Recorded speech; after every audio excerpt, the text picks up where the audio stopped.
All right. I guess we ought to get this show on the road there.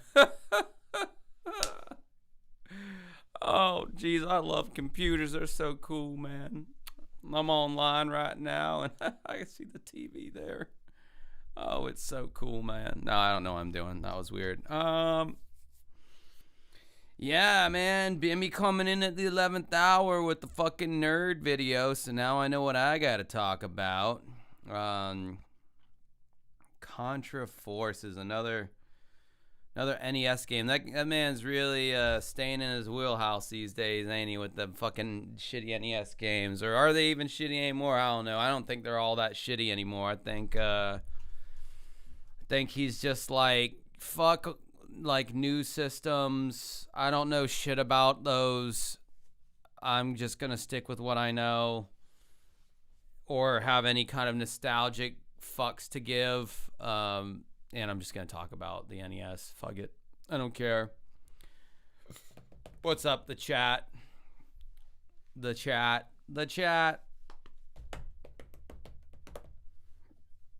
I'll be interested to see if my streaming counts happen to shoot up more than normal because I'm back to Bimmy.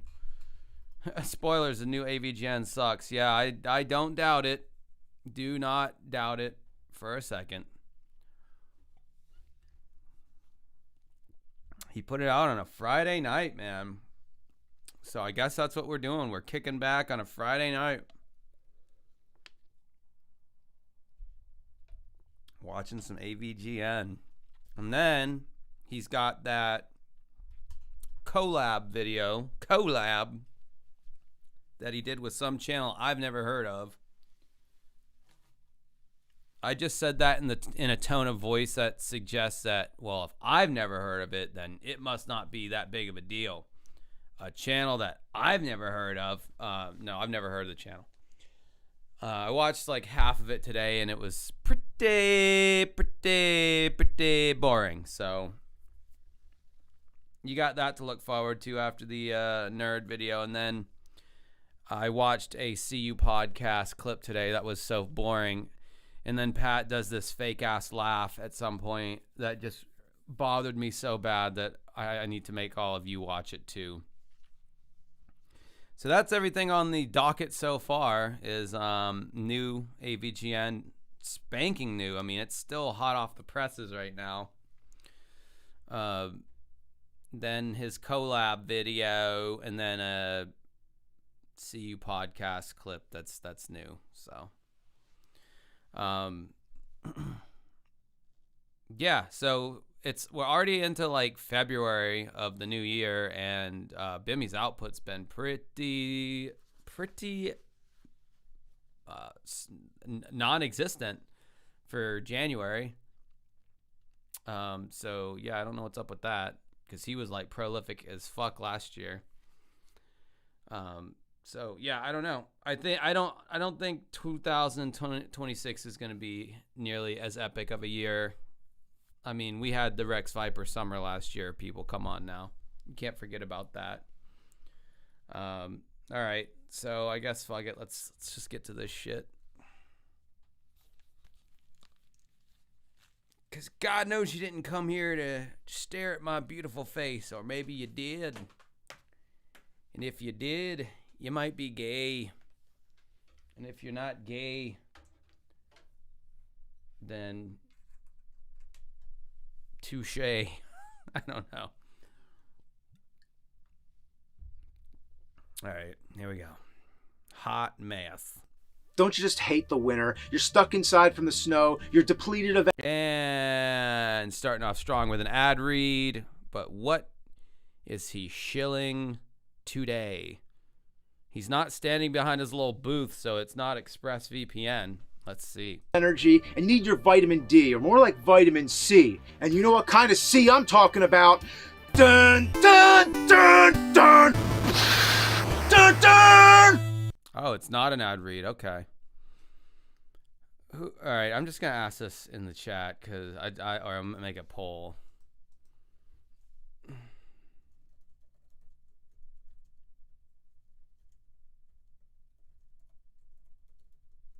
All right, so I'm posing this question in the chat. This is unlike normal. This is not a troll question. Do you think James dyes his beard? Cause he's older than me, and I'm not seeing a singular gray hair in that beard. And beards tend to be like the first thing where you start getting gray hairs on a guy, at least. So. And that thing looks like solid dark brown. The original Contra kicked so much ass there was no ass left to kick. But then came Super Contra, which was like 1,000 angels in your pants singing hallelujah. And just when you thought it couldn't get any better than this, a whole new console, the Super Nintendo, descended from the heavens and bestowed upon humanity Contra 3. My God, this rocks! By now, Super Contra was hard as fuck. I mean, it's a solid game, but it's very, very difficult. I gave up on it. I rage quit. It's too hard for me. Too hard for me. I'll say it. Contra for Super Nintendo is too hard for Josh. Barely get to the second level in that game. we were thinking, can you imagine what they got cooking for Contra 4?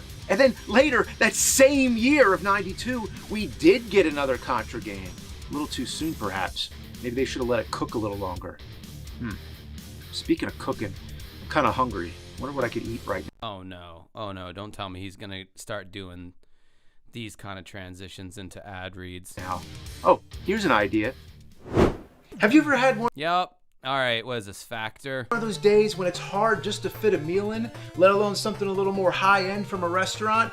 I've been there many times, but ever since I started using today's sponsor, Cook Unity, they've always got my back. Cook Unity is the first ever chef-to-you delivery service for busy people. Wait a second.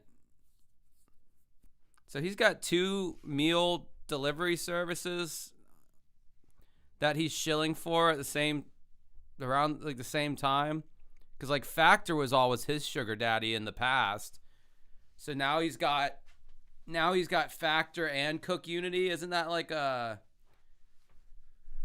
making James kind of like contradict himself? Because he's like Factor's all I eat. It's all I have time for. Yeah.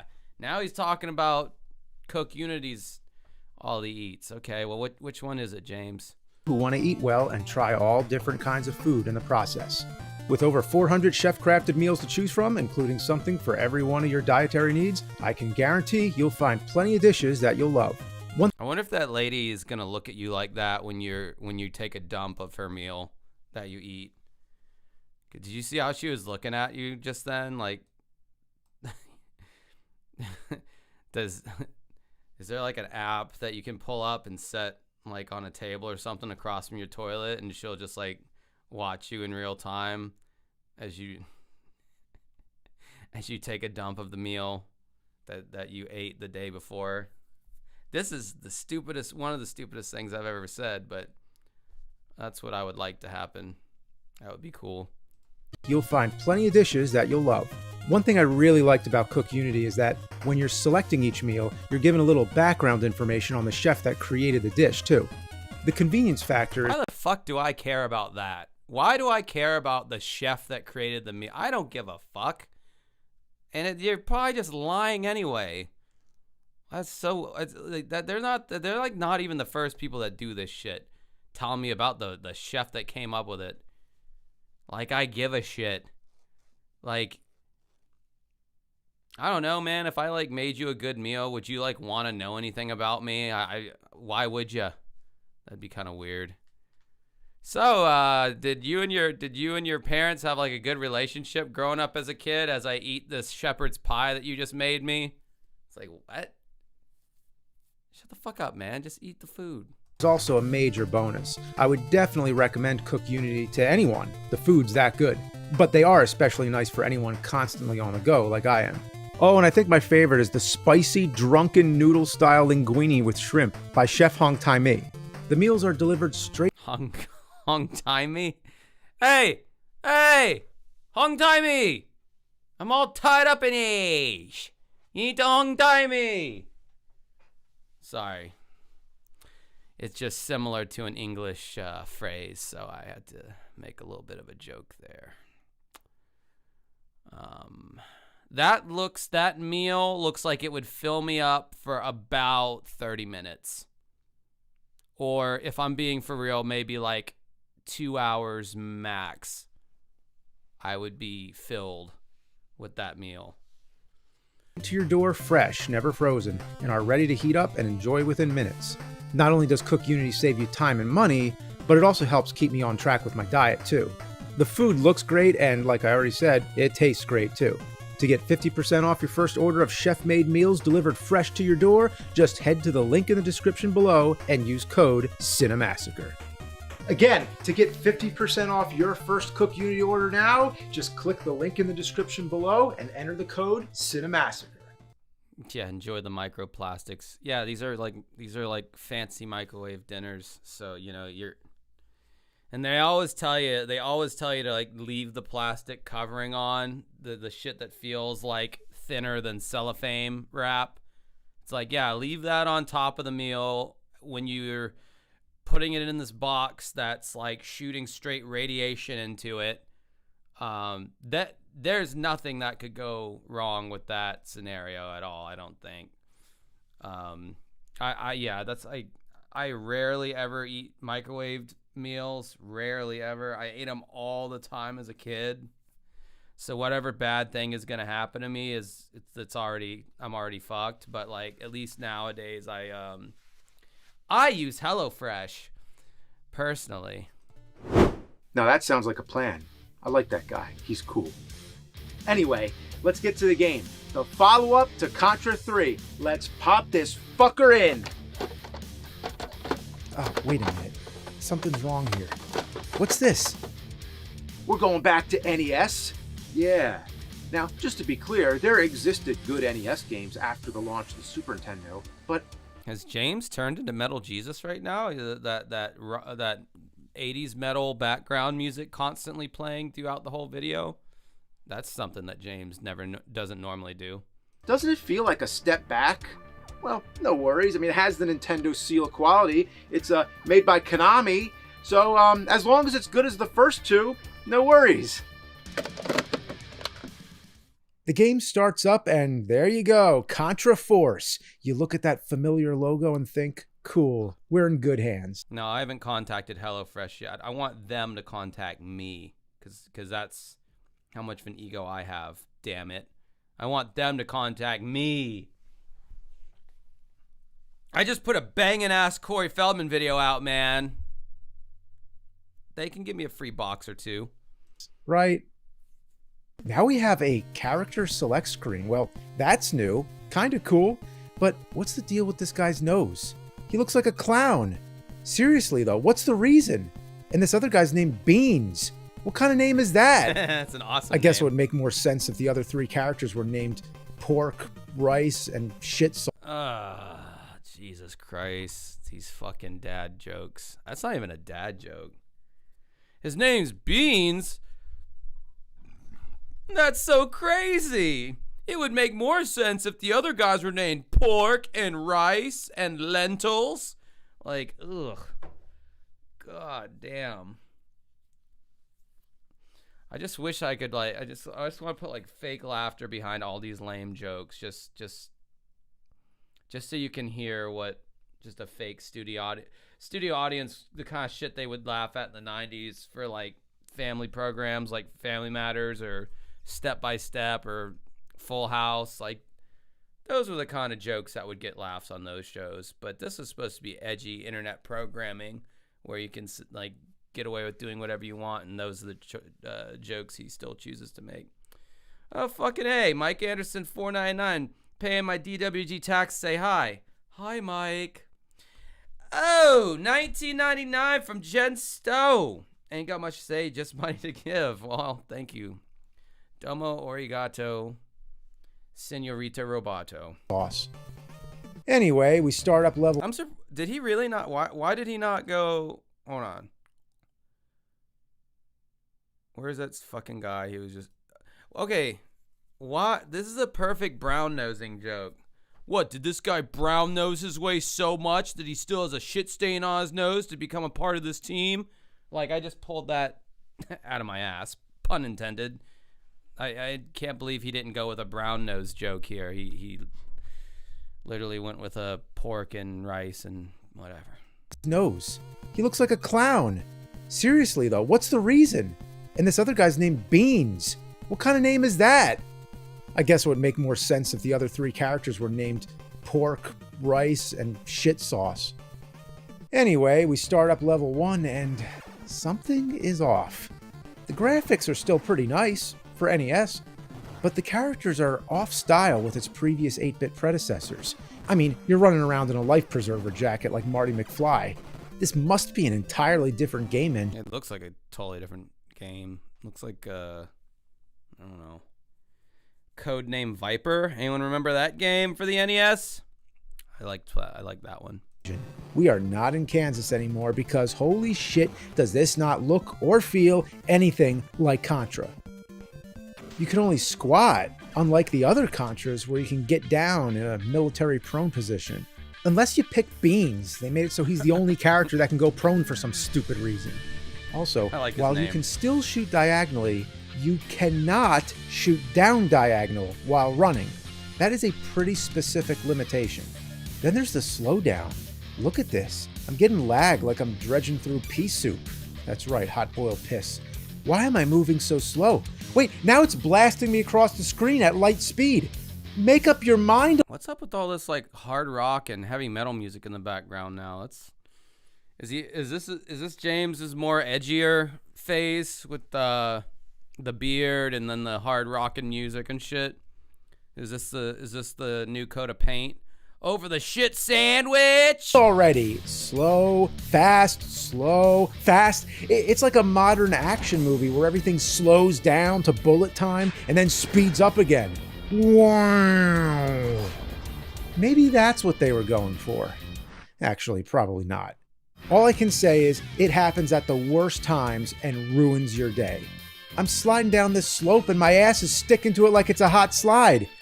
Kind of like the Jackie Chan movie, Who Am I? Except now in slow motion.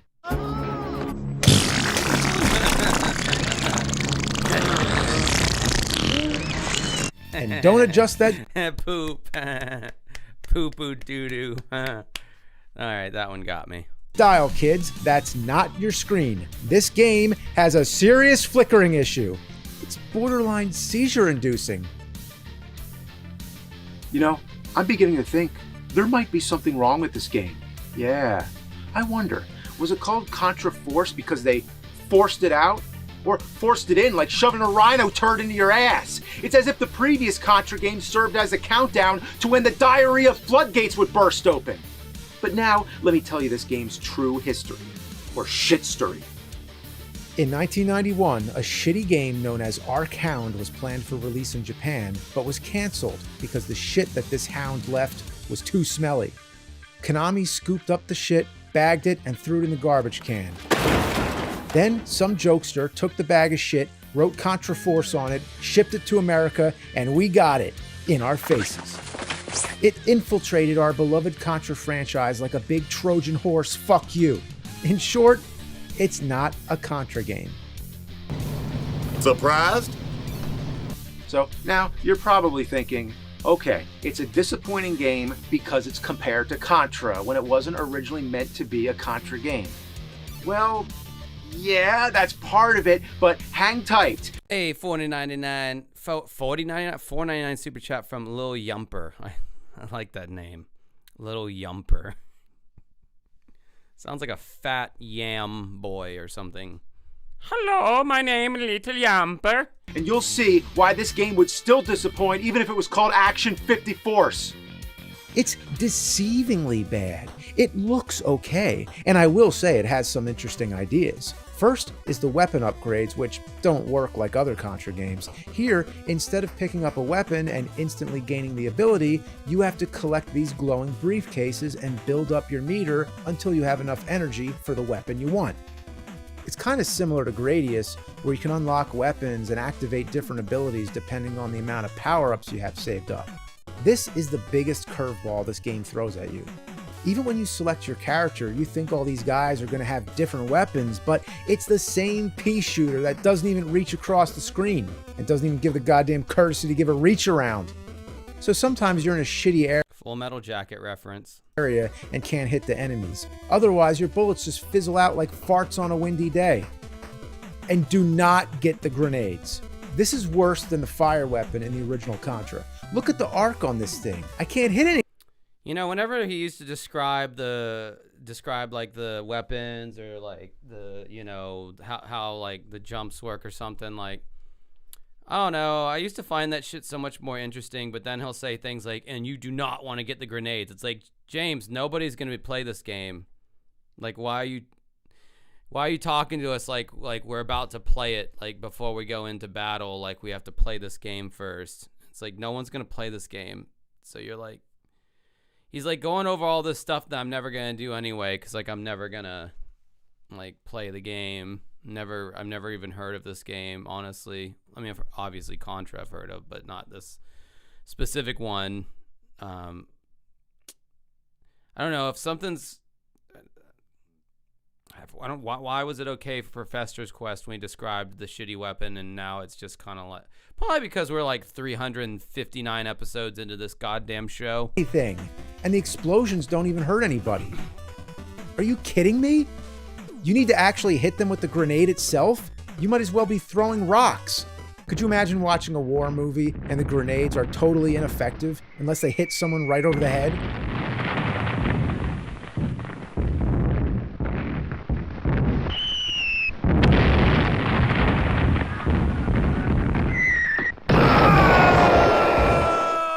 The other mechanism in this game that takes time to understand is how to select the other characters. You can swap between them, sort of like in Ninja Turtles. He missed his daughter's cheerleading practice just to make that one stupid black and white scene with bad Photoshop just then. Just remember that. But you can also call in one of your buddies to fight alongside you as an AI character. But first of all, the game can't handle this. Everything starts flickering and going apeshit. And the other problem is they can only last for 5 seconds. I'm not kidding. 5 seconds. And then you got to pause the game, go back into the menu, and call them again. So you're spending more time in the menu than actually playing the game. What's the point of this buddy system anyway when the buddy doesn't help at all? A real buddy would be somebody to talk you out of playing the game. Let it go, man. Just put the controller down. Let it go. It's not worth it. Alright, let's get down to the shit. Level 1 is among the hardest levels in the NES library. It took me hours just to finish the stage. And there is no 30 live code, just as February doesn't have 30 days. It got screwed over. The first big fuckle happens when you run into these smashing pillars, right out of Castlevania. Well, Contra had them too, but see, I thought of Castlevania first, because this game ain't... I thought about Mega Man. Mega Man had a lot of those things in their NES versions. Contra. But if you look at the other Contra games, you'll know they had a pattern. Yeah, a pattern. But is there any pattern here? No, it's just a fucking free-for-all. Why do these things exist anyway? Do the bad guys use them to compact their trash or something? The timing is just all over the place. Most often I just die and use the brief invincibility to run past. Oh, what the fuck? Now I'm stuck on the edge of the screen. It's like the game can't keep up. The enemies keep appearing right in front of me. I mean, can the screen adjust already? And I can't go back to fix it because I'll get smashed by the pillars. You know what's funny is, like,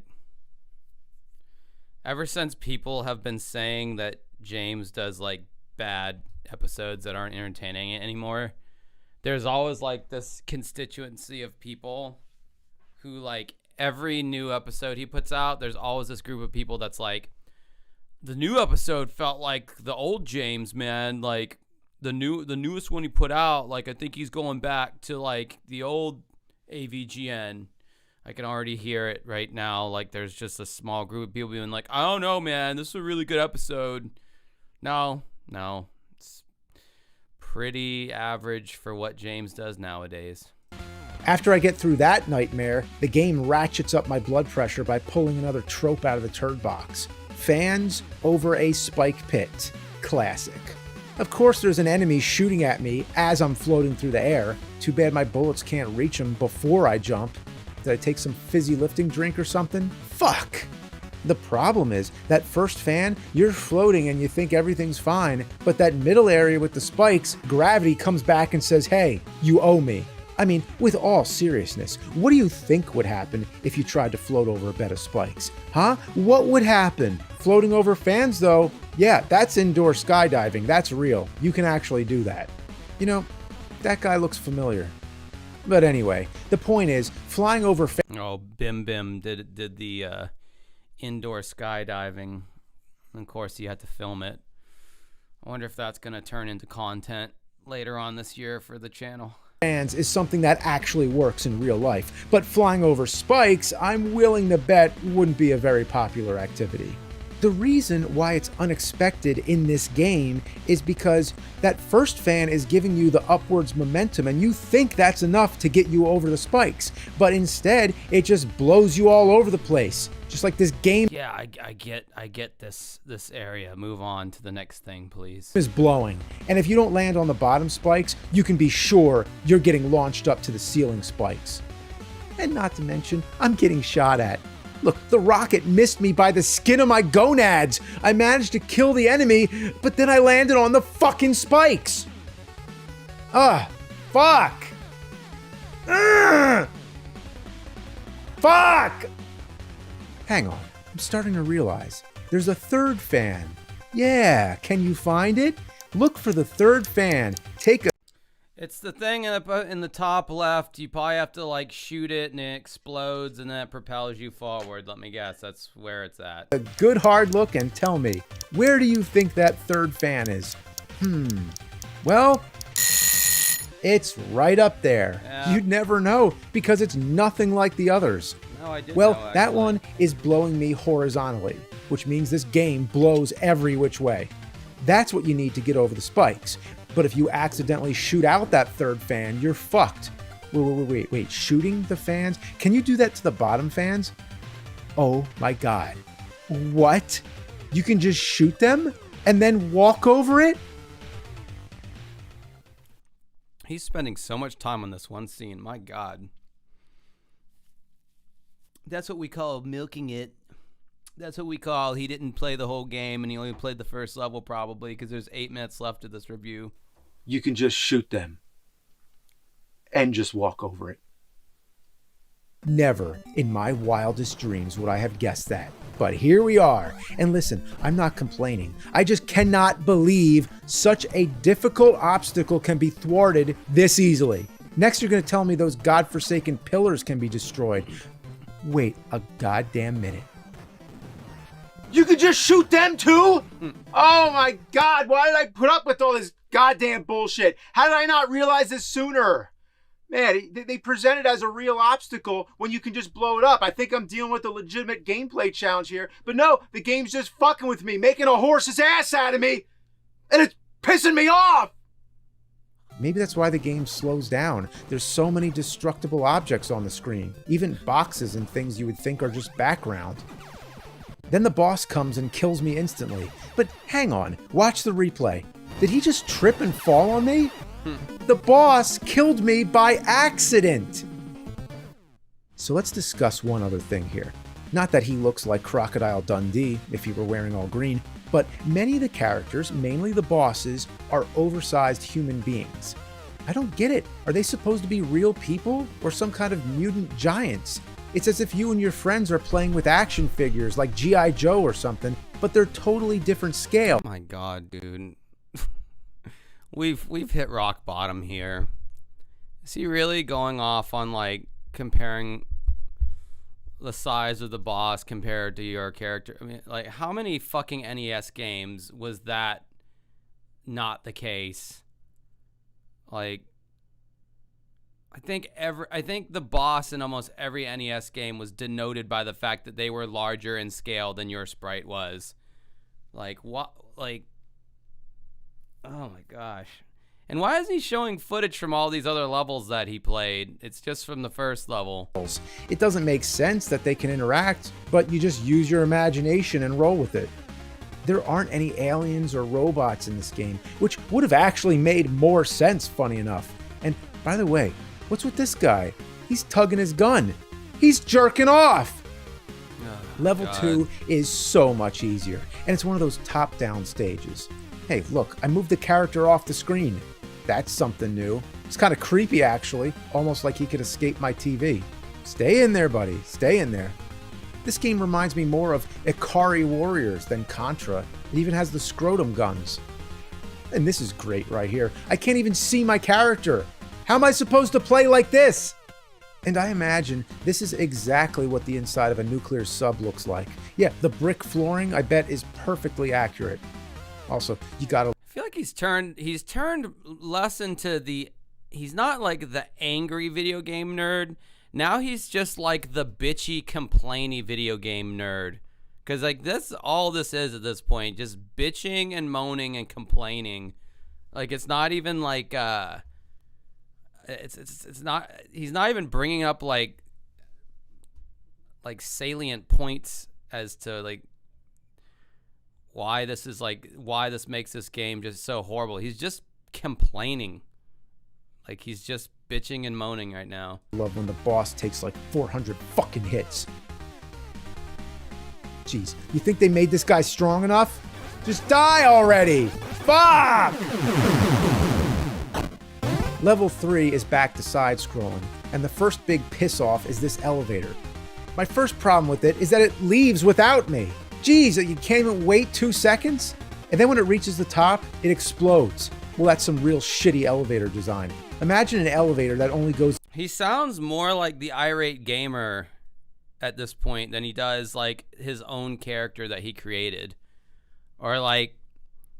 all those AVGN clones back in the day that were just like horrific, like facsimiles of the real thing. Like he sounds more like those guys than he does like his character that he created. It's crazy.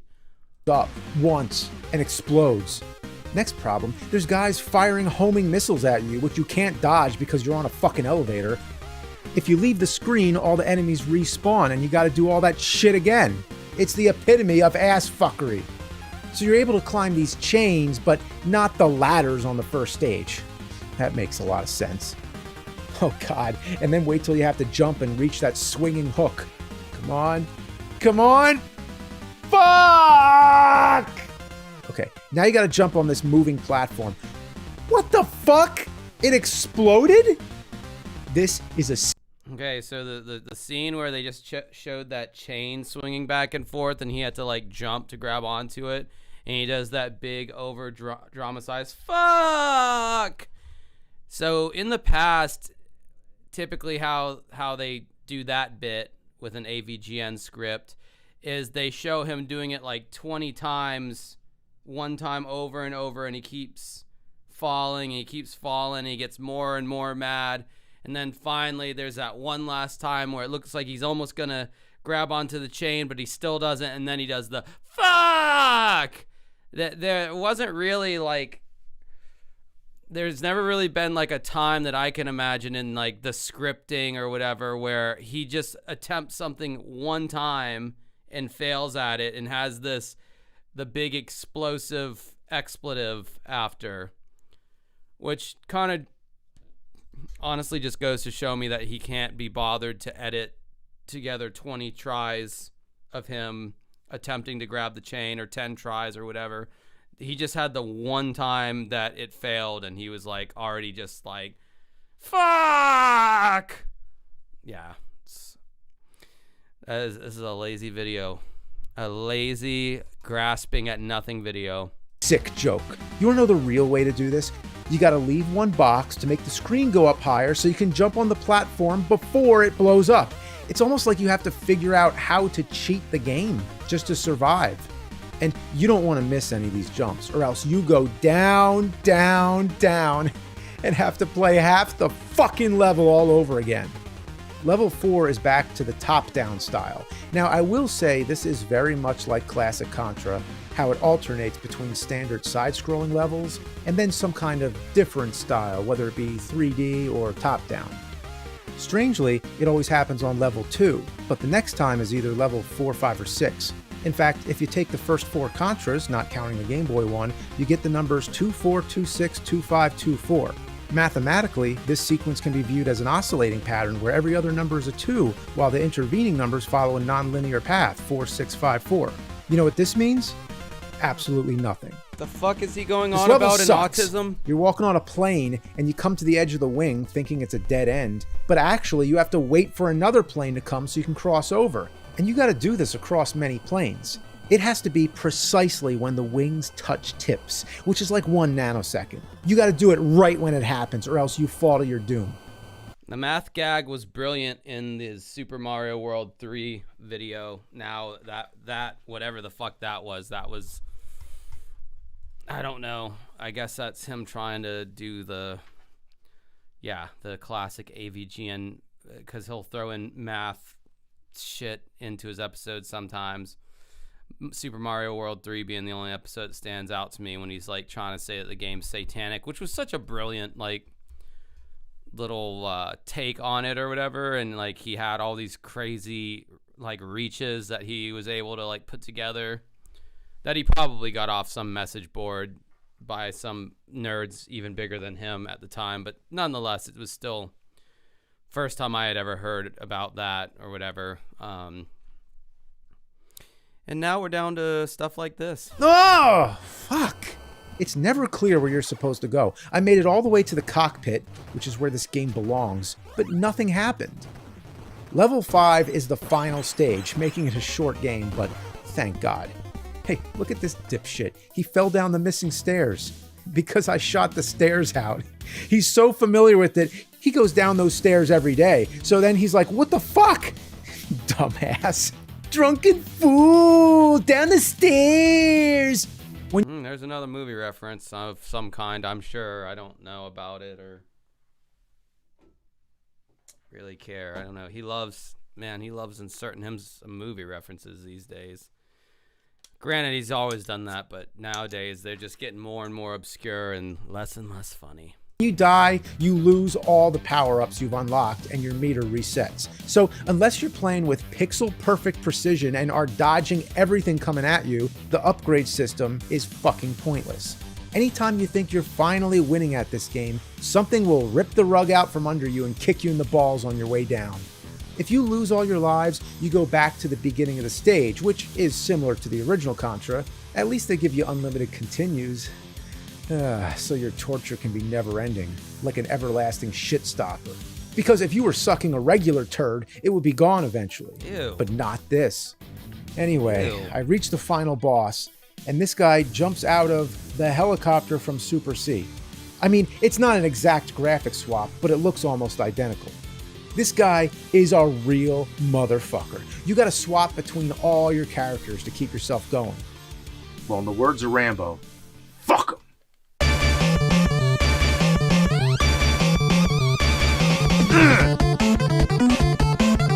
James uses like movie quotes like it's like a comfort blanket.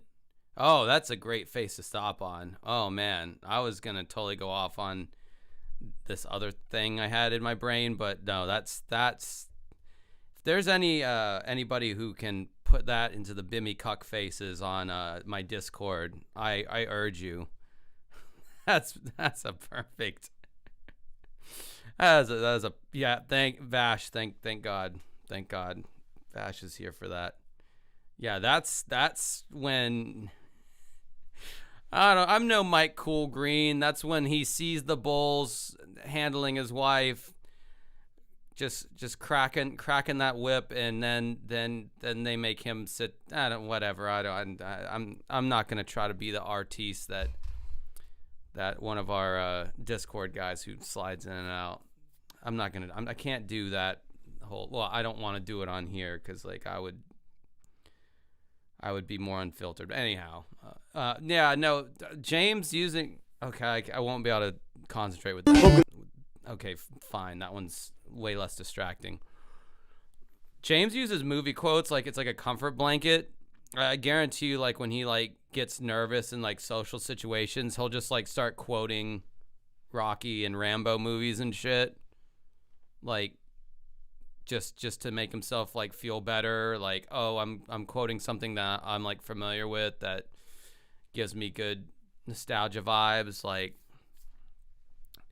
he's probably like the whole Screenwave team is probably like sick of hearing his constant movie quotes whenever he's like at some game convention or setting up, doing sound check for like Rex Viper. James is probably just dropping movie quotes constantly just because it just makes him feel more like safer and, you know, like he's like at home away from all these people and all these obligations. Do it. Fuck! Ah! I'm gonna do it. Yeah! Finally, beat this son of a bitch. So then you get an end screen which says you won, but you didn't win. Several things left unsolved. A suspicious figure is lurking behind him. What is it trying to say? This game is rather profound. You know, to quote Orson Welles, the only difference between a happy ending and a sad ending is where you decide to stop. In a nutshell, one that's been shot out by a squirrel, I'd say for a game like this, it is quite shocking they would market it as a Contra game. And to do this merely 6 months or so after Contra 3. I mean, it could have been a clever tactic if the game wasn't an abominable catastrophe of ass. $5 super chat by Beautiful Vash. Bimmy should do an ASMR vid where he repeats Yorkshire and Hadoukens into the microphone. Sure. Mike Cool Green always comes and goes in Discord. Yep, this is true. He does come and go as he pleases. He will not be contained. Vivisect TV 4095999. Thank you, sir. Appreciate it. Got a bass guitar as your profile picture there. Is that what I'm seeing? And if you had Contra 3 sitting in your Super Nintendo system, why would you even go near this?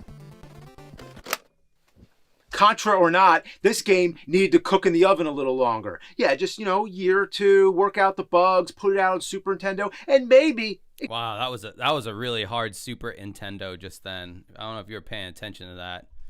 That was a very hardcore Super Nintendo. It could have been a halfway decent game. Well, I'm going to do what Konami should have done in the first place.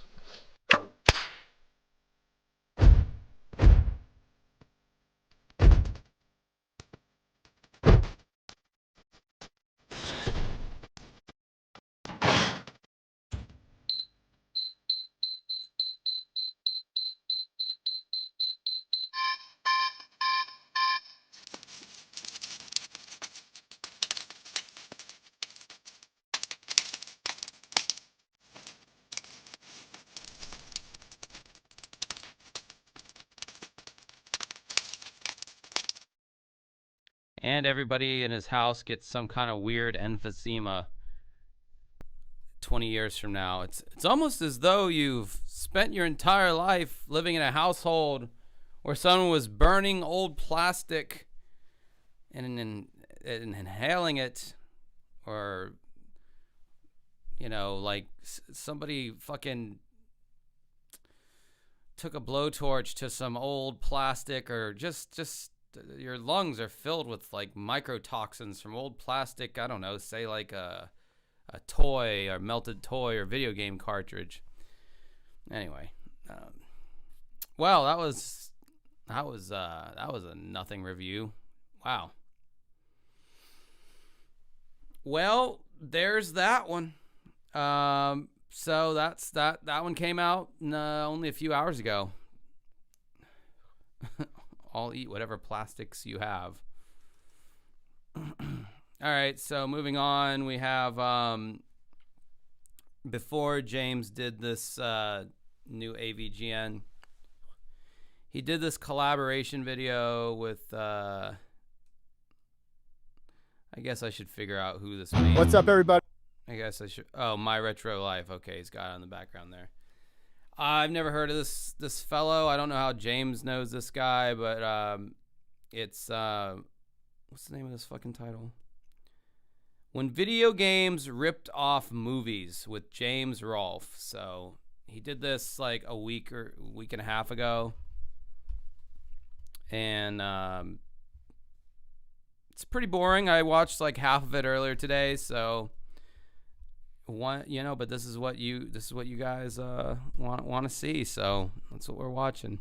Hey, it's your buddy Tyler coming at you with a brand new video here on My Retro Life, and today I have a very special guest with me today. Please welcome James. He said today we have a very special guest today. Oh, are you reading from a script, or is that off the top of your head? Because if you're reading from a script, I can't believe you would have left today. We have a very special guest today.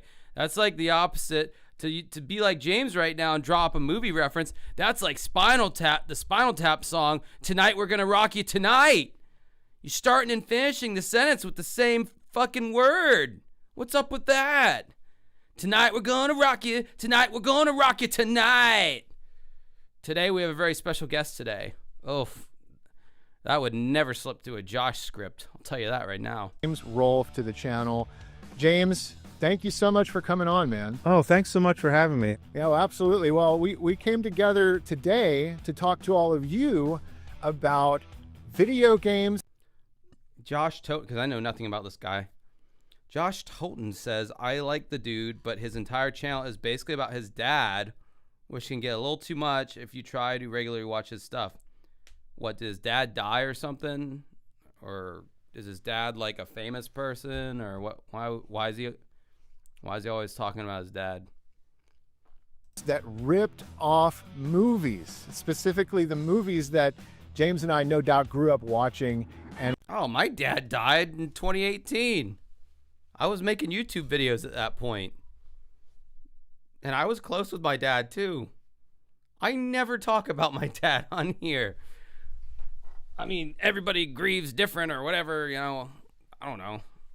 I just don't feel the need to like talk about it. Why would I bring it up? It's not really that like that to you guys. It's not important. Like, it's just something that's like a fucking downer. That's interesting that he would choose to do that. Okay, whatever. We're inspired by. Oh yeah, absolutely. I mean, that's a really great topic. Many games were either influenced or even, as you say, possibly straight out like ripping off. And we'll maybe designate those as we go through. But yeah, it sounds good. Whoa, look at that. It's like a movie. His dad always got him every video game known to man growing up. Shit, no, it cuts off. And his father recorded it and made a show around it. That's interesting. And a documentarian wherein people would film everything. Some people agree with pyrotechnics. See my comment. His dad documented his whole childhood playing video games. Huh. I don't know. My dad would always come home on, I think it was on Friday after work. He'd come home, and in his duffel bag, he'd start unzipping it. And we were like, me and my brother were like Pavlovian dogs at that point, because we knew he'd be pulling out something for us. And they'd usually be like a new like SNES game or NES game. And yeah, the specific ones that I remember, Donkey Kong Country 2 was one of them. Star Tropics. Oh, this is a kind of a cool one if we're talking about dead dad societies here. I got home from school one time, I think it was around first grade or so, and my dad's like, hey, my dad's from the South, so I can't really do my dad's voice without the Southern accent. He's like, hey, Bubba, can you go pour me a glass of milk? And I'm like, thinking in my head, I'm like, why don't you do it? I'm like, what? He's never asked me to do anything like that. And I was like, why? He's like, just pour me a glass of milk. And so I like open up the refrigerator, and sealed in box, complete in box, because it was still new, was Mega Man 6 for the NES. So yeah, my dad did some cool video game stuff for us growing up too.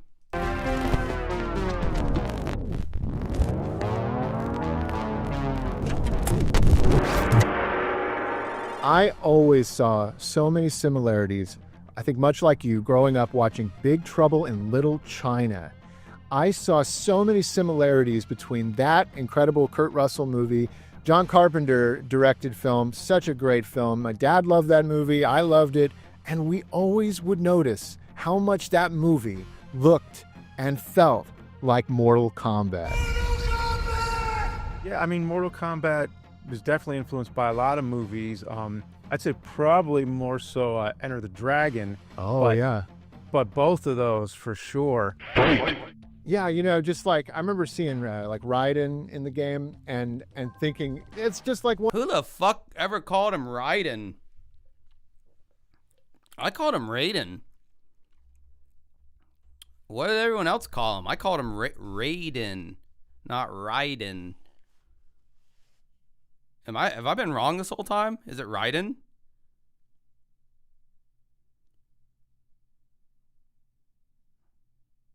Raiden. Yeah, that's what I mean, they say it in the game. What am I even talking about here, letting this motherfucker gaslight me? They say it when you choose him, he goes, Raiden. Yeah, he said it wrong. What a huge fan this guy is of video games. Isn't his fucking channel called Video Game Today or My Life in Video Games Today or like My Dad Bought Me All the Video Games.com? Isn't his show called something like with something to do with gaming? And in one of the most common games that everyone owned, Mortal Kombat, and he calls him Raiden. What was it? That's tantamount to calling James's former partner Mike Matai. You know, get the fucking program over here with the gabagool. one of the you know, the electric god character that fights Kurt Russell, and even Kurt Russell himself reminds me of like Johnny Cage in a way. Who? Jack Burton. Me. And then Shang Tsung is kind of like you know, the old man. Yeah, and also the fact that in video games. All right, let me just get this out of the way in the chat because I can't stop it every time someone says hey to me. Hello to everyone in the chat. Thank you to everybody in the chat who wishes me have a good night or anything positive in general. I appreciate it. I really do. Love you, miss you, kiss you. That's me looking out your buttholes. So there you go. A lot of times the levels have to sort of like one level will lead to the next. You know what I mean? Like in Contra, you blow open part of the wall and then you walk into the next room, and then you kind of have a sense that each level is physically connected to the last. Yeah. Big Trouble in Little China it throws the idea at you that underneath Chinatown, LA, there's all these magic temples and dungeons and stuff. Right. So it's like everything is all connected. I remember reading that John Carpenter, he's definitely a gamer. Probably was even back then. Yeah, and everything he's done is so different. Like Big Trouble in Little China is nothing like The Thing or Halloween. It's completely different genres. Kurt Russell in John Carpenter's Big Trouble in Little China. Do you think they have a porno spinoff called Big Trouble in Little Vagina? That'd be cool. Ghostbusters. I know you're a big fan. I always noticed how Alien Storm by Sega was very much... Oh, I have a dark joke, guys.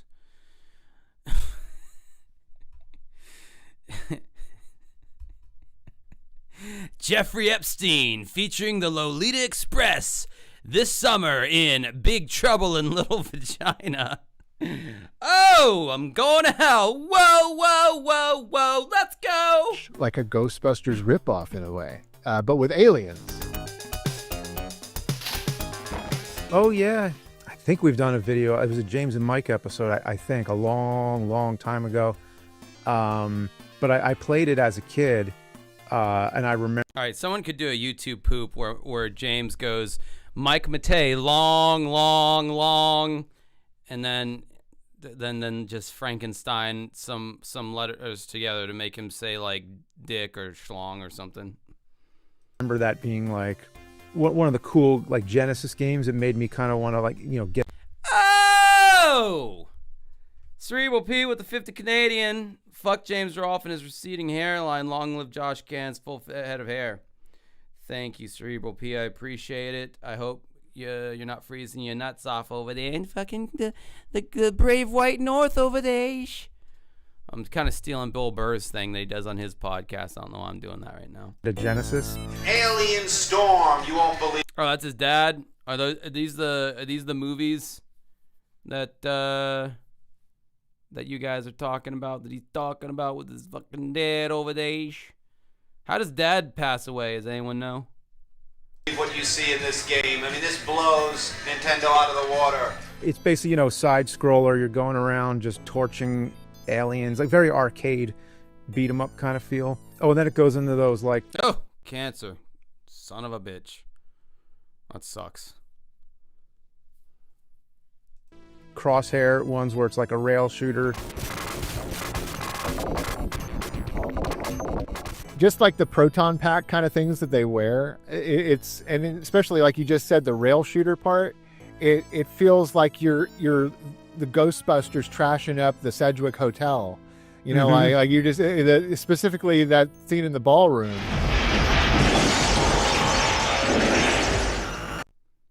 His dad looks like a yuppie from Wall Street. Beautiful Vash, $5. That's what Vash said. I didn't say that. Maybe that. I don't know. My dad looked like a fucking roadie for Leonard Skinner. But someone who talked like this, I don't know what you're expecting. I mean, and I got a story about my dad. We was watching one of them there hurricanes, the aftermath of it, and standing in the door frame of our mobile home, and he was smoking a cigarette, and he just kind of like let it go down by his side, and it just went right into my shoulder, and it burnt like a motherfucker. And I was like, ah! Probably started crying or something. Oh, Bubba, I'm sorry, Bubba. You would think that that'd be enough to make that sumbitch quit smoking, but nope, till the day he died. He was smoking on them there cancer sticks. He didn't die from cancer, though. It was the, I don't know, is it too much info to say what does this guy say what his dad died of? He must have, if you guys know about it. No, hepatitis C took out my dad. It's a disease of the liver. And people got it a lot in the 70s, apparently. And he doesn't know how he got it. So, yeah. It literally, it's like a disease that kills you over the span of 20 years. Because it just is slowly killing. And they have cures for it now. That's a sad thing. The cure just makes you, the treatment to hep C makes you feel like you're dying. And apparently he just didn't like how it made him feel, so he stopped doing it and just decided to just stupid, ill-advised. But what are you gonna do, man? My dad was old school. Whatever.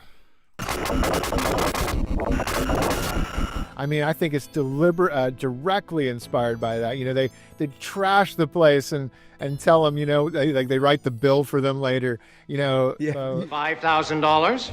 I had no idea it'd be so much. I won't pay it. Well, that's all right. We can just put it right back in there. Thank you. We certainly can, Dr. Beckman. No!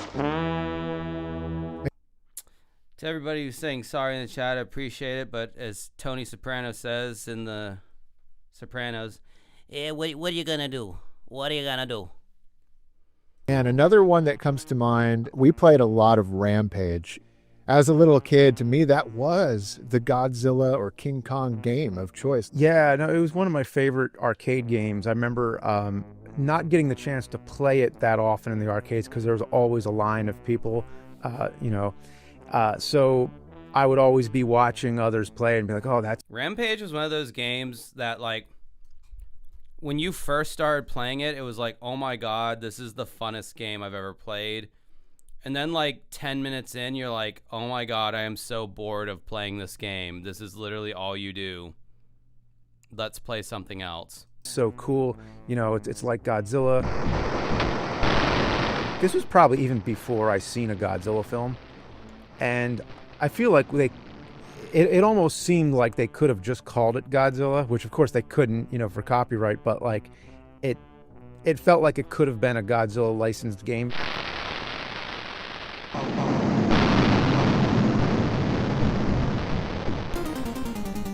That makes me think and wonder, like, how did these video game companies get away with so much blatant, like, obviously, I think they're just skirting that line of, like, copyright infringement.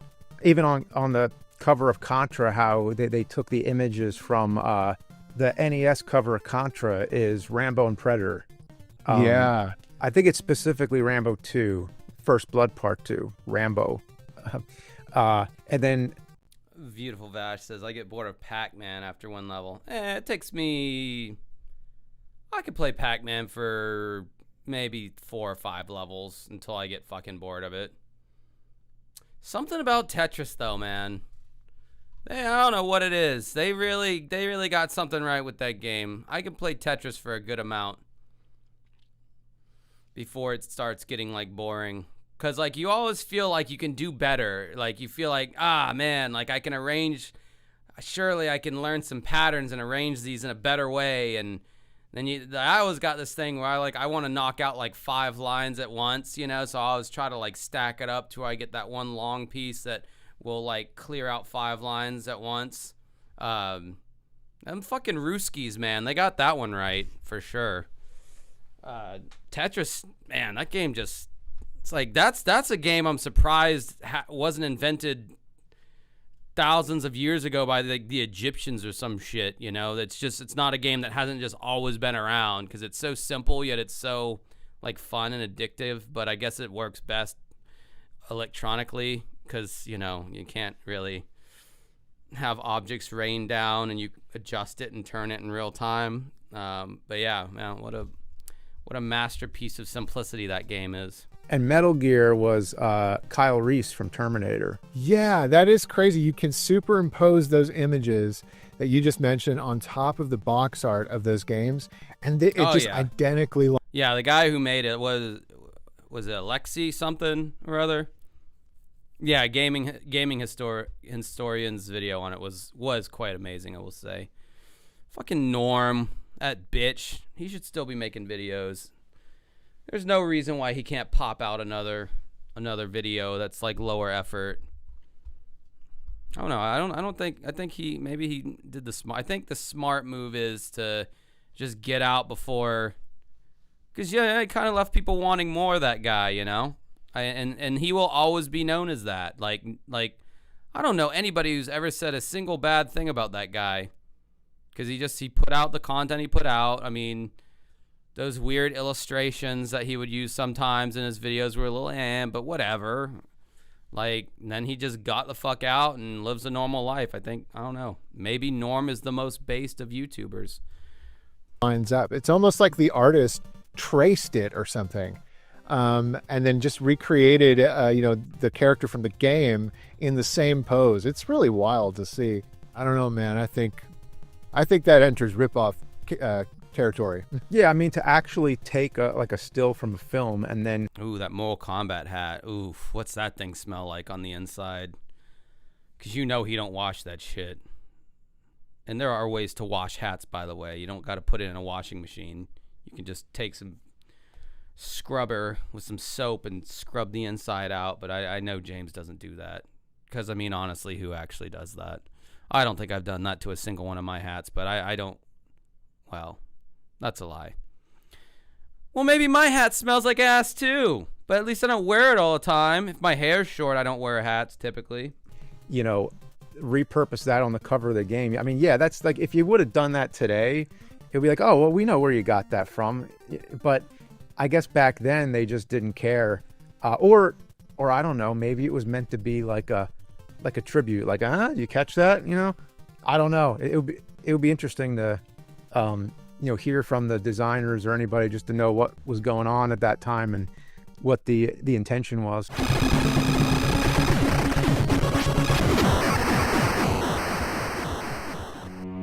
mean, even Resident Evil. I mean, all over Resident Evil, you've got inspirations from like Night of the Living Dead. We have everything. Okay, they're about to show a scene here for, I guess, Night of the Living Dead, and then they show a scene from Resident Evil, and I do not see the comparison that this man is talking about here. We need up here. We can take all that stuff downstairs with us. Man, you're really crazy, you know that? Stop it!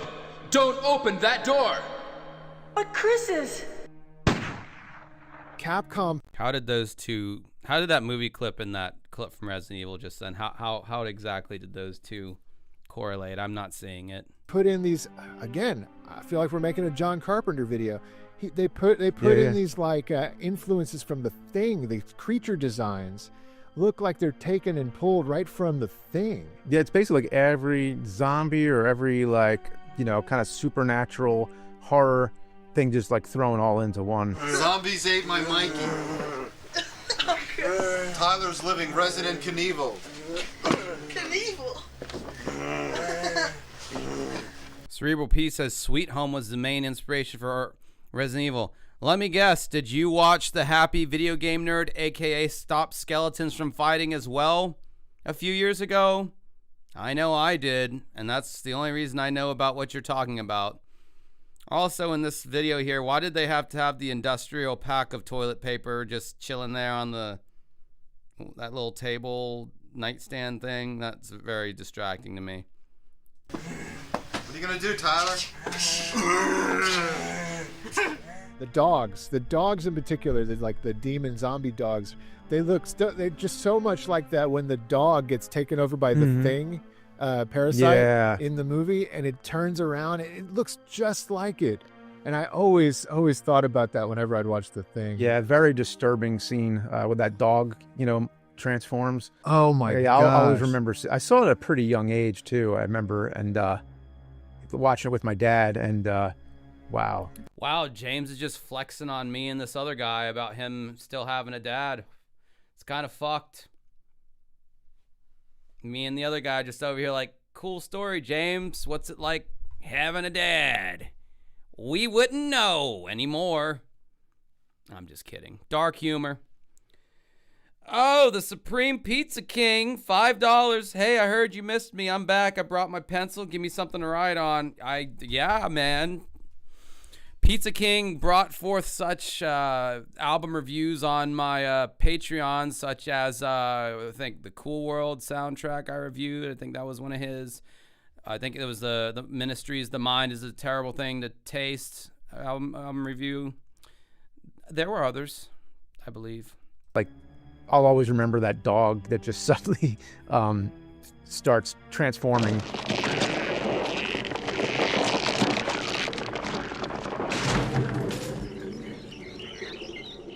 Dude, I watched it with my dad too, and like sitting there watching it with him, and he had seen it before, and he's introducing it to me, and it was one of those things where I'm sure I was probably like maybe 12 when he showed me that movie.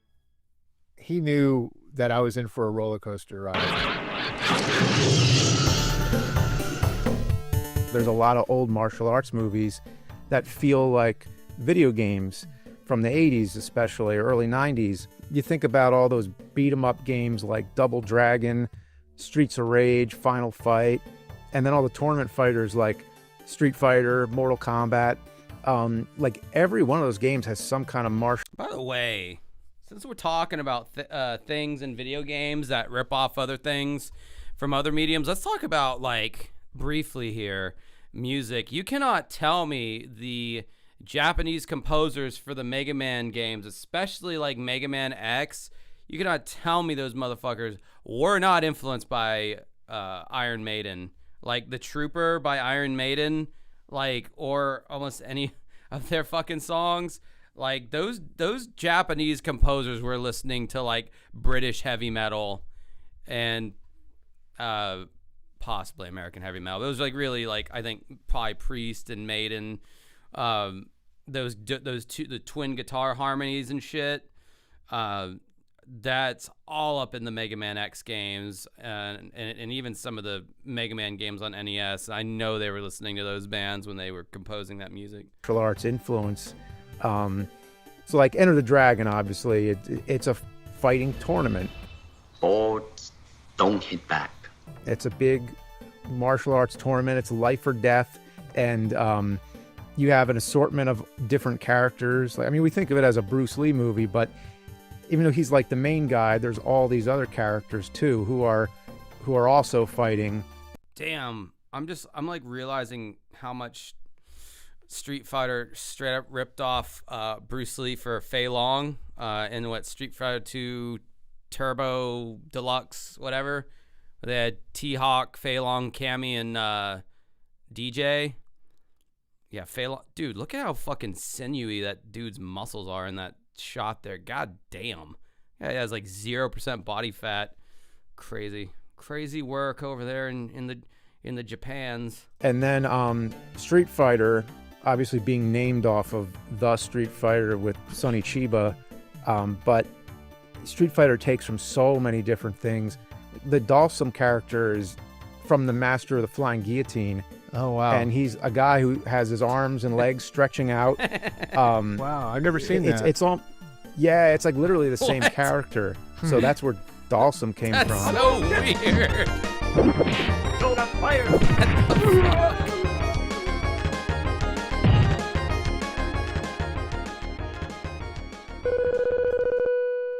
And then you have movies that just feel like a game before video games existed.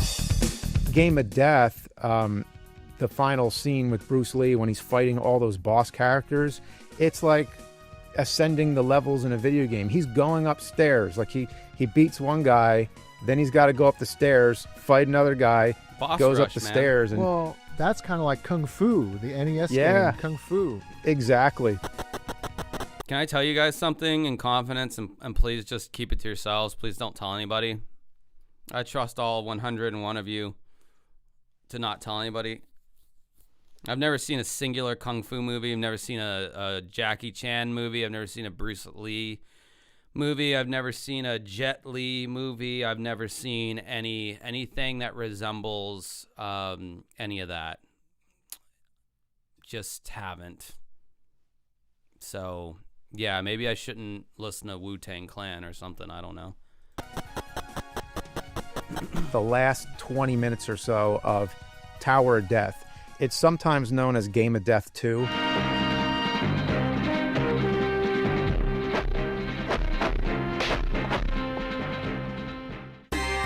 Those last 20 minutes is quintessential video game.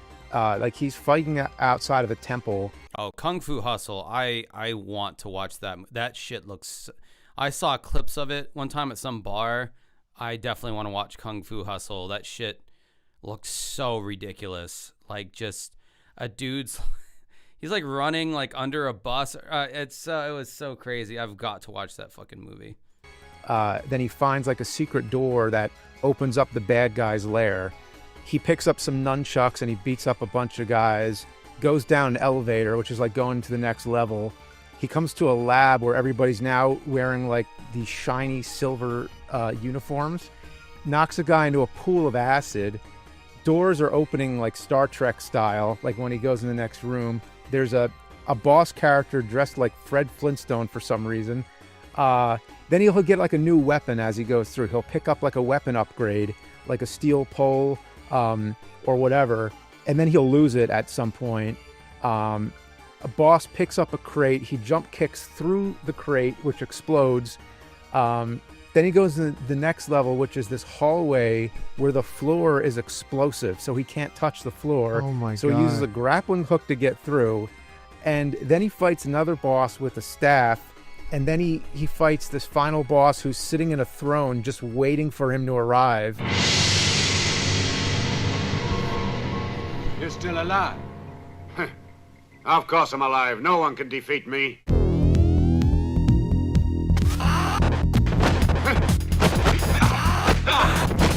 Then he basically has to finish him off, and then the movie's over. But this all happens in these last 20 minutes.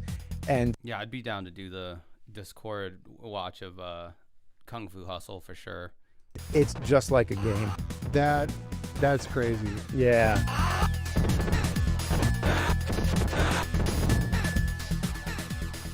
I didn't watch a whole lot of martial arts films. It's one of the few genres I watched Enter the Dragon as a kid. Oh yeah. Enter the Dragon's always it's the best. Oh, if you guys want to join my Discord, you can. Putting it in the chat right now. It's free. Just don't be weird. Like gateway to the world of martial arts, because that's like the movie where it made that genre popular, and that's usually the one that people first see. Like that's the first one I saw. And there's not a whole lot of Bruce Lee movies either. I mean, really there's 5. That's right. His life was cut short. Yeah. Yeah, I know. But all the other films that that exploded after that, like the big martial arts boom. I saw the biopic Dragon. And, Yeah. I thought that was a very good film, actually. Mm-hmm. Yeah, it was like early 90s. Yeah, 90s, definitely. There was a Atari Jaguar game that we had. And Whoa! The cat! It was on a bunch of consoles, too. Yeah, I remember, I think I played it on Super Nintendo. I remember it being pretty awful. The controls were bad, but I'll have to check that out again. Yeah, this is an overall pretty boring video. Just think about if you had to watch this by yourself. It'd be kind of difficult. The chat and all that, the interaction makes it, I think, more tolerable. Jesus, if I have to watch this. I tried watching it by myself earlier, and I couldn't. I had to put on something else. I think I put on like a... What the fuck did I put on instead? Was it like a fucking... No. Anyway, it doesn't matter. Before we end our conversation here, I feel like we have to talk about Castlevania. Yeah.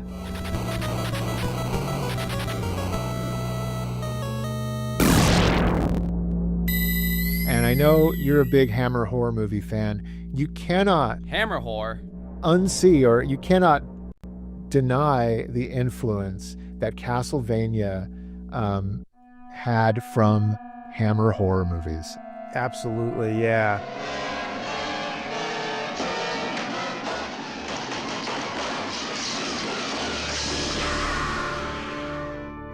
I always felt like that was the aesthetic of those games, but as it went on, it was more like an anime aesthetic. But I always thought of it as like British Gothic horror. $20 super chat from Pizza King. Josh should really do a Discord watch long for Kung Fu movies. DWG Sunday Kung Fu Theater. I like that idea. I like that. I really like that.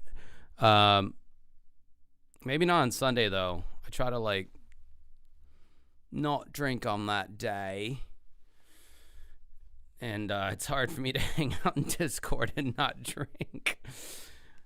Some of the personalities that show up every now and then, you know what I'm saying? You look at the backgrounds in those early games, and you see all those like, crumbling textures, and often it's like where your imagination fills it in because the graphics weren't that detailed yet, but you can tell exactly what they're trying to do. That they have these old like crumbling walls with like vines running up it, and it just it brings to mind a lot of those old structures that you see in the Hammer films. I am Dracula, and I welcome you to my house. If vines remind you of Castlevania, James, I've got a whole ass side of my house that's covered in all kinds of Castlevania. Just the monsters that you face also in Castlevania. If it's not Hammer movie inspired, it's Universal horror movie inspired. You literally fight the Mummy, you fight Frankenstein, and of course the big bad of them all, Dracula.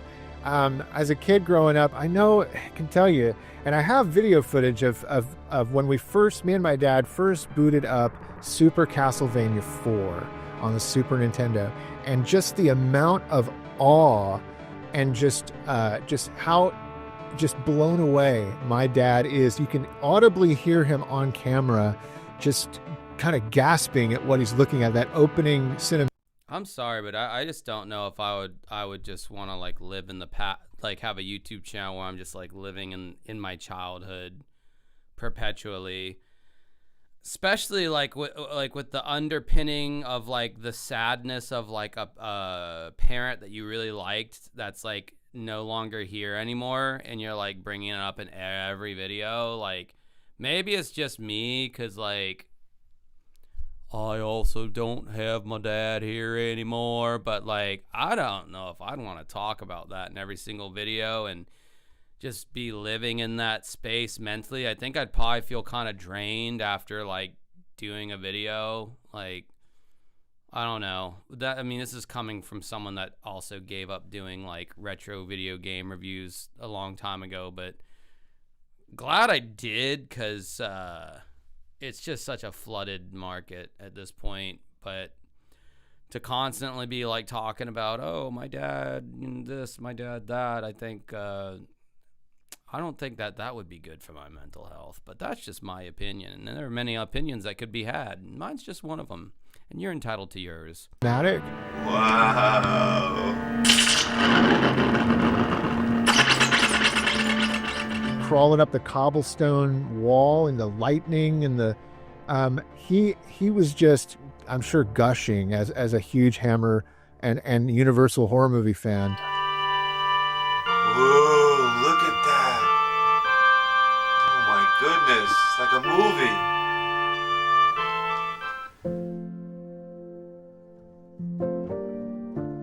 Even though I was better at playing Castlevania games, and my dad probably, he liked watching me play them more than anything. Those films, and I'm not sure if you're aware of this, but he passed away years ago in 2007, and so much of my retro. Oh my God, he's been dead way longer than my dad. He's still going on about him, eh? You gotta kind of move on there at some point, with the grieving process. Again, I don't want to tell you how to live your life, but my goodness, that was much longer ago. Well, I don't know how old this kid is, or this guy. I don't know. He looks younger than me, but that's not too hard at the advanced age that I'm getting to. Life is basically a tribute to him, and a big thank you to him. And when I play Castlevania, I feel like that's one of my favorite series of all time, probably. He's 38 or 39. Oh, I'm a year younger than him then. You've had that much longer to grieve than me. It's not the Grieve Olympics, but to be fair, my dad died a lot more recently than yours did. Because I feel so much of his sensibilities and love for video games and movies just come rushing back to me when I play Castlevania. Wow. Yeah. I mean, you're totally right. You do associate a lot of those memories with your dad. I mean, luckily for me. When they're playing the music, is this like sadness bait right now? Like, am I supposed to like start like crying or something? It's bizarre. It's a bizarre approach to a channel where you like get sad every time you watch a video. My dad is still with me, but you do remember like being a kid. Like my dad was in the Hammer films too. That's weird, yeah. Oh wow. And I guess he must have seen them on TV in the 60s, or I don't know. I mean, yeah. Or no, he might have been going to the theaters to see them too. I don't know really, but I just remember they would come on TV a lot, like in the early 90s. See, I like in my telling of my dad's stories tonight, I've given you a balanced approach. I gave you a sad, nostalgic one where he would come home from work and he would have bought like a new video game for me and my brother to play. Sad, nostalgic, right? And then I gave you another one where we're standing at the door frame looking out at the flooded yard and he accidentally lowers his hand with a cigarette in it and he like puts it on my shoulder as a very young kid. So funny and nostalgic. I'm not nostalgic for him doing that. But yeah, that burnt like a motherfucker. It's felt like 10 hornets stinging me at the same time.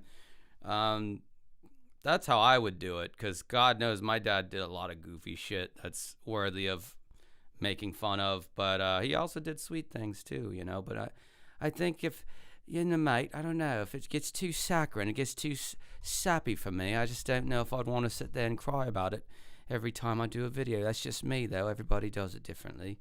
I'm not trying to disrespect this man's process. He'd be on Monster Vision or whatever, and he would usually be watching it with me. Especially if Veronica Carlson was in it. He was definitely obsessed with Veronica Carlson. Yeah. That's cool. That's so cool that your dad introduced you to Hammer horror films. Yeah, it was like, it wasn't a lot, but it was like on these rare occasions, we'd watch a Hammer horror film on TV, usually one of the Dracula films. And I just remember like certain comments he would make throughout it and stuff like that. And then there was a gap at some point, and then I started remembering, those weird Dracula movies that my dad used to watch with me. And then I would actively try to find them. And that was sort of like a quest, because there's no Wikipedia or anything. So I'm just trying to find out how many of these movies exist, and the only way you could really find them was like on a VHS tape, or they happen to air on TV. So it was like a research project. Yeah.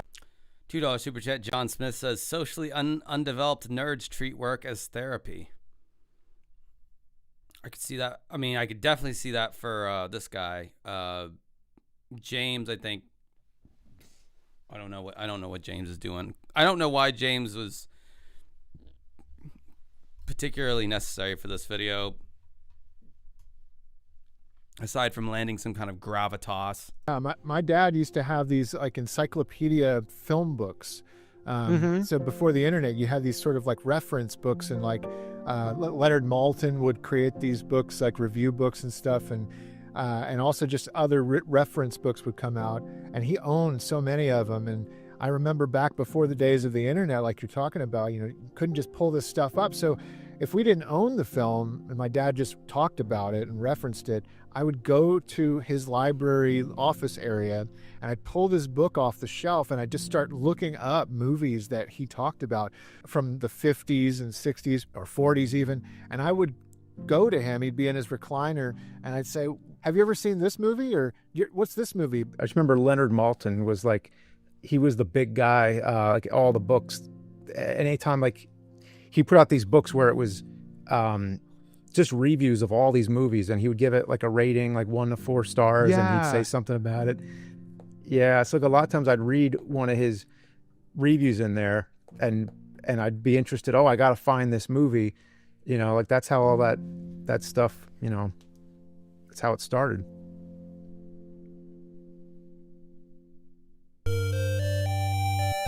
That's probably why I loved video games so much. And maybe I'm speaking for you too. You can speak into it, but I think that our love of movies, and specifically these like 80s iconic films, I think as a culture and as just the whole world, you had people over in Japan making these video games, and they're inspired by American movies. They're inspired by Hollywood, and these games get made, and then they come over and we play them and we love them because... Oh my God, that clip of James Rolfe as a kid has been used like a bajillion times. Him and I'm assuming his sister. What the fuck does his sister look like? The world needs to know what Bimmy's sister looks like. I gotta know if she got that Bimmy forehead or not. We are also inspired by all of this pop culture and all these movies. And I know growing up loving movies so much, I think that... You know what's funny about me and my fucking blue collar ass parents growing up? We had one of those big ass fucking camcorders, that like, even though it was like the size of a house, it recorded like the worst quality, and like the onboard mic recorded the sound of the motor in the camera, so the camcorder, so it was always this like whirring sound in the video, especially if you zoomed in or zoomed out. And they got footage, a lot of footage of my brother, because he's 4 years older than me. And then like once I got to like age like 3, the camera broke and they just never fixed it. And then I think the next footage I have is of me when I'm like 18 going to like my prom. So that's my parents. That's how nostalgic my parents are, or how I guess the affinity for capturing moments. Neither one of them were those. They were all about, I'm seeing it with my eyeballs right now, and I might take some pictures, but we don't need to record every single thing. Now, my aunt probably has in between, because she was always recording everything. Granted, it was mainly of her kid, and I was probably an auxiliary cast member, but like, I don't want to see footage of me from those times because I was fat and awkward. But yeah, no, I got some pictures or some video of young Joshy and his brother playing Nintendo. If I insert that into one of my videos, does that make me cool too? Because I could do it. I have it on my other MacBook. because I ripped it all from the VHS tapes for posterity a long time ago as a project that I made for myself. And should I put a James roll for this guy and insert me and my brother playing regular Nintendo as kids in our tidy whities? Would that be cool? I even got plenty of my dad smoking cigarettes inside with his thick ass Southern accent. Hey Bubba, how's it going? No, I'm pretty good. It's Christmas with the kids and wife. That's dead ass how my dad talked. I don't know how I didn't get it, but I'm not complaining that I didn't receive any of that accent. Really helped my love of all these games that we're talking about. Yeah, like it really goes hand in hand. Sometimes it's hard to tell which came first. Well, cool, man. Thank you so much for coming on the show today. It's been awesome talking to you. On that note, you're a huge inspiration. It's so great having you here, really. Thank you, James. And I hope you had a fun time hanging out. Oh, thanks so much. Absolutely. Cool. All right. Well, thank you guys for watching, and I will catch you in the next video. Oh my God, he's got his dad in the background, the closing scene. His dad's like a ghostly member of the team in this guy's channel. I mean, that's kind of cool in a certain way, I guess, if you think about it.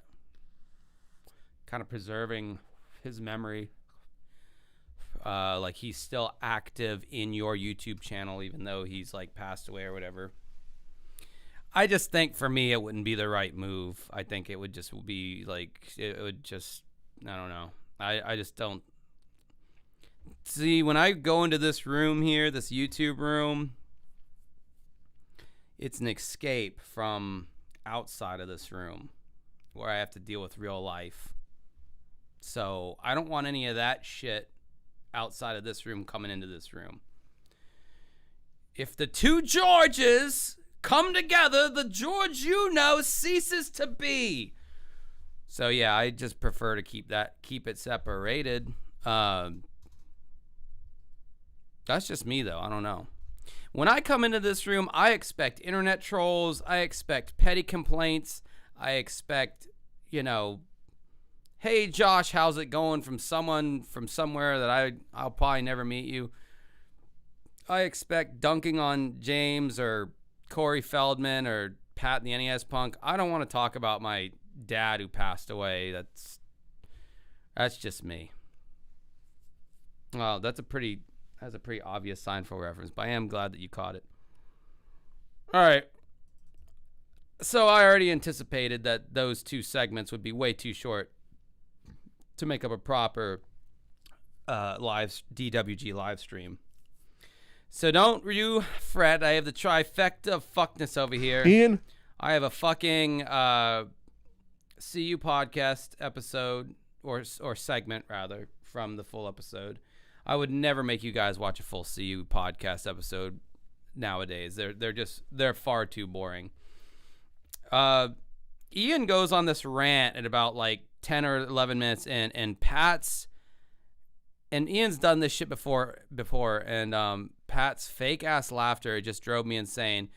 But I'm not gonna skip right to that just to punish you. I'm gonna make you listen to just how boring the CU podcast has gotten in the last few years, and see if you can even like stay focused enough to like even know what they're talking about. Because I'm not gonna lie, it was very difficult for me to focus on what they were even talking about. They just get too much into the nuts and bolts of things now. Amico's one of their cash cow IPs to talk about. Fine. I do it with James and Pat, even Corey, Rex Viper, whatever. We all have our go-tos that we know we're going to get views. And this is one for them. But my God, is it a boring fucking thing to listen to. But I really, when Ian starts spurging out, Pat's fake laughter is just stuff of cringe. And that's as far as I was able to get to mentally to pick out. Well, so I almost pulled up the H-Bomber guy video on the oof sound effect, which featured Talarico Amico. But then Bimmy dropped a new episode at the last minute, so I had to pivot, which was fine. Anyway, so now we have the CU podcast, ladies and gentlemen. Another new year, another hope for the Intellivision Amico console to come out. Oh, I'm sorry. Can't say it anymore. The Amico console. The Amico console. Amico Entertainment. So they just put out a new update video. New career you shall seek. Update email. Where's my update? New job you shall seek. Update. They didn't wait for us to record this time. In my head, I said, maybe they thought we were just recorded, but we didn't. He's got Pat's got this. He's got these like cotton balls in his mouth. And, I don't know what is up with like the way he fucking enunciates. Like this man's diction is very poor. Now I feel like I sound like the Winnebago guy now, just dropping fucking $10 words here for no reason. Why does Pat sound fatter than what he is? He sounds like he's got the voice of like a 300-pound man, yet he's not. But like, just sounds like his mouth's constantly full of gabagool. Spit out the fucking gabagool, you fucking quarter Italian fuck. Just as Italian as Pat is, believe it or not.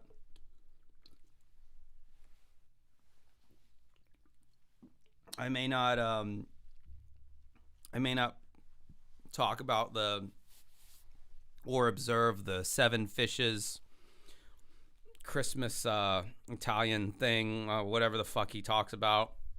My Italian heritage played no part in my life whatsoever, but like he really leans into that shit a lot of times, and it's like, I've never had strufoli, I don't know what any of that shit is, but get the fuck out of here with all that fucking Italian shit.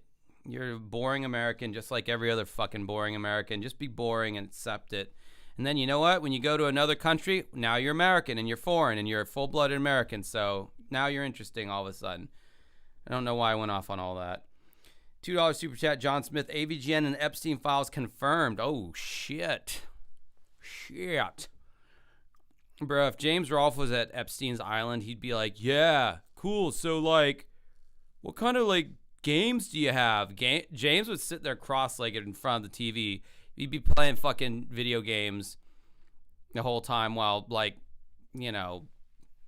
Bill Gates is, like, banging some Taiwanese hooker. Ice Hockey Jedi, I have $5. Pat got a mouthful of warheads. Ooh, ugh. Oh, God. That would make me upchuck my nutsack. So, yeah, the Amico Entertainment New Year's update from 2026 is out. And in happy home game news, the Biplanes has taken flight on Nintendo Switch. If you remember... Bro, why does Ian's face look like he's just spent like an 8-hour shift in like a pizza oven? Or just like a fucking like a 110 degree like back room of like a shitty restaurant, like where there's just no airflow with just the hot ovens constantly going on. Ian was in one of the hot ovens, and that could have been taken as some kind of anti-Semitic joke. That's not how I meant it. That's just what his face looks. It looks like Ian's face is a pizza oven at this point. Biplanes was like showed up in trailers here and there for like a second. It's literally a single screen, two biplanes shooting at each other. What was always funny about Biplanes to me was that Tommy and all of them would talk about the incredible value of Amico, but Biplanes was one part of a 3-game pack on the original Intellivision. And triple action. Yeah. So instead of remaking, I mean, whatever, it's ridiculous. So it's out now. All right, so here's a game that I'm gonna play in the chat. I'm gonna type a 1 every time I get bored with what they're talking about on the Switch. Fast-paced dogfights or team up against enemy waves in campaign mode. Simple controls, exciting gameplay, family games. What does that cost on the eShop? I'm going to guess $14.99, but please look. You can go on. Graviators is coming out for the Switch. So Graviators was that interesting, like kind of like futuristic sports game that we saw where you had to get the ball and throw it into the goal. it's from the top down. It's neon. Yes, they were European. Those were European. Yes. Teams. I don't know if they were Swedish or. And I'm happy to see it. You know, I mean, the game got released, I believe, on Steam. Value. It's $14.99 for biplanes. Go on. People on the Intellivision Amico forum, though, stated that while it was, decent, it was also kind of very hard to control and felt amateurish. Really? So they've been trying it out already. That's a shame because it looked nice. On the no, I'm talking about Okay, now I just want to just point because this is really boring. Okay, the Steam one. It mute it because I don't want to pause it. I want it to continue to play through. Okay, if you look to Ian's to our right on Ian's shoulder, it'd be his left. He's still got that Larry Bundy Jr. envelope that says Larry's money or whatever, where I guess Larry Bundy had to show proof of the accusations he made about Pat. He's still got that envelope back there. I don't know if you remember that. Yeah, would it be your? No, it'd be your right. I don't know. I'm really bad at my left, your right. I don't even know why I attempted to do that. He's got that. He's got his own book there. I don't know. He's got a bunch of Mario plushies because obviously I don't know who that's supposed to be. Oh, is that the Golgo 13 guy with the blue shirt and the yellow pants? Yeah, just a bunch of soy going on in this room. Too much soy. I just don't think 40-something-year-old men should have that many plushies in their room, in any room of their house. I just don't think that should be a thing. Stolen assets, remember, from museum websites, and I forget the other sources, and they changed the name 3 times from Tank Battle to what a disaster. I'm sorry, go on. No, that's fine. I think this is amusing though, because Amico Home News Amico Home News, Amico Entertainment's New Year's update, you have to get to page 1, 2, 3. You have to get to page 4 before Amico Home is even mentioned. The first 3 pages of this are about Switch and Steam games. So finally, they remember the plot on page 4, tell you that these games are coming. But Ian, I mean, wouldn't you want to, I'm just a crazy thing, wouldn't you want to market your games on the console with the most user base? Wouldn't that be? Bro, I don't even know what they're talking. I'm going to have to just get to it. I don't even know what they're talking about at this point. Holy shit. It's so boring. Oh, yeah, this podcast would do so much better with editing. Nobody's going to be bothered. I mean, Ian probably doesn't even know how to edit video. Pat knows how to edit video. I've seen enough of his shitty old Pat the NES Punk videos to know that this man knows video editing. He doesn't do good with it. He doesn't make good content, but he at least knows how to use the software. But Ian starts going off here, and Pat's fake fucking belly laugh, like the stronger Pat laughs, the more that proves their point. I don't know. Let's get closer to this shit here. Yep, and they're trying to make it sound like they're just plugging away more. These games have been buttoned up forever.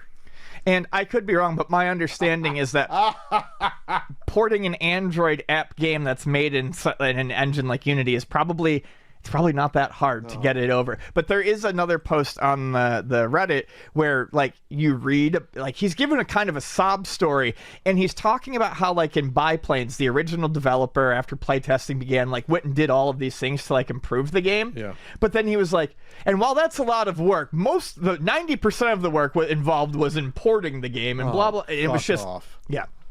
So.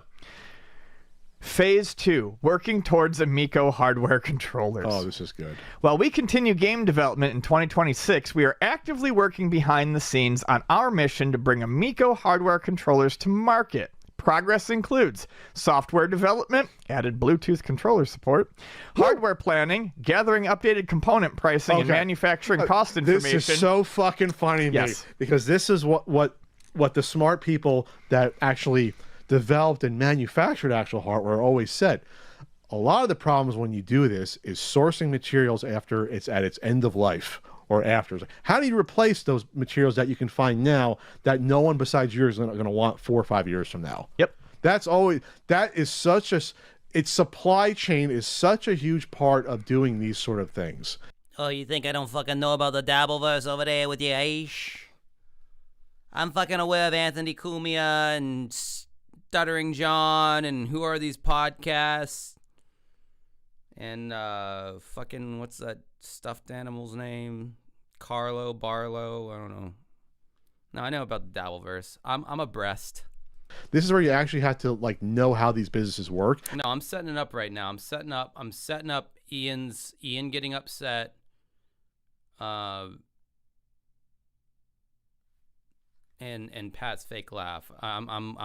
This is foreplay right now. And not like you would say wish cast it all into a system. Well, our controller, Ian, has a shitty LCD screen, has a microphone, it has 3 different gyros, it has these fucking spinners, and it has these thumb buttons. So what does it cost to get all those parts and to piece that together? Well, and also, you designed this how many years ago? So if you did have anything that could allow for mass production of this, unless you can find all of these parts, you're basically starting from scratch. Yes, this is 12-year-old technology now that they're talking about. Which is something that that's always in the back of my head is, when is this going to be released? Like, it would be like Atari releasing a fucking 7800 in 1994. Well, they released that a few years too late, but it's sort of the same thing. Right. But that's the same thing. They held on to it. But so you are never going to get updated manufacturing cost information. Like, if they hadn't done it to now, that's something that you could do. I don't know, investigate that. I don't know, the past 2 years, investigate that. Talk to suppliers. Talk to, hey, listen, what's the closest equivalent to these little shitty thumb buttons that I tried at PRG that felt squishy and shitty? Like, I thought that, these, you can do. Give. He's talking about the Goosh Give. Do this. This doesn't take a year. Well, I think John finally realized that the only people left are absolute bottom of the barrel paste eaters who don't fucking understand anything. So, a business development, exploring. Oh, see, okay, Ian's getting lit up now. He's getting excited. Partnerships and funding options. Partnerships and funding options for parts. And you've tried. You've had several. You've tried. You fucking tried! All right. Now Pat's getting keyed up with his fake laugh. All right, just cringe with me, right? You guys ready to cringe? Yeah! I said, are you ready to fucking cringe? John? You tried and failed! Funding up! You had $17 million of funding options. I just want to remind everyone that as crazy as this sounds... Dude, look at how fake Pat's laugh is, dude. It's so bad. Oh my God, they are so done. Just hang it up, bro. This is exactly what we were fed in 2024. It's what we were fed in 2024. Amico controllers were supposed to be in beta by summer of 2020. Bro, is there anything worse? And I'm not right-wing or anything, but this fucking soy boy, trying to summon up what little bit of whatever the fuck that is just so it's like a woman fucking nagging you. It just does not sound, I don't know. I'm not trying to be all, Andrew Tate can go fuck himself in the Rogan sphere and all. I'm not with all that shit, so I'm not trying to be all whatever, but my God, Ian Ian represents all that is soy. Before and in people's homes by Christmas, and no one believed it. But that doesn't matter. He's just saying the same shit again, and people are like, "It's coming out." Oh my God! Oh, so fucking bad. Pat's just fake laughing his ass off. I don't know what the fuck Ian's doing. Funding options. Funding options. How about a fucking lemonade stand, John? Jesus Christ! They had 4 different crowdfunding. Are you gonna start selling crack?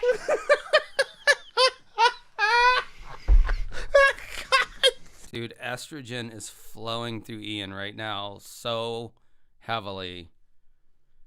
And Pat's just being like the bobblehead over there, just chuckling, just fake belly laughing. Right? Oh, I literally was like trying to like play Pikmin 4 earlier, and I was trying to listen to this because I was like, I liked CU podcasts at one point, and it got to this, and I was like, oh, this is just. I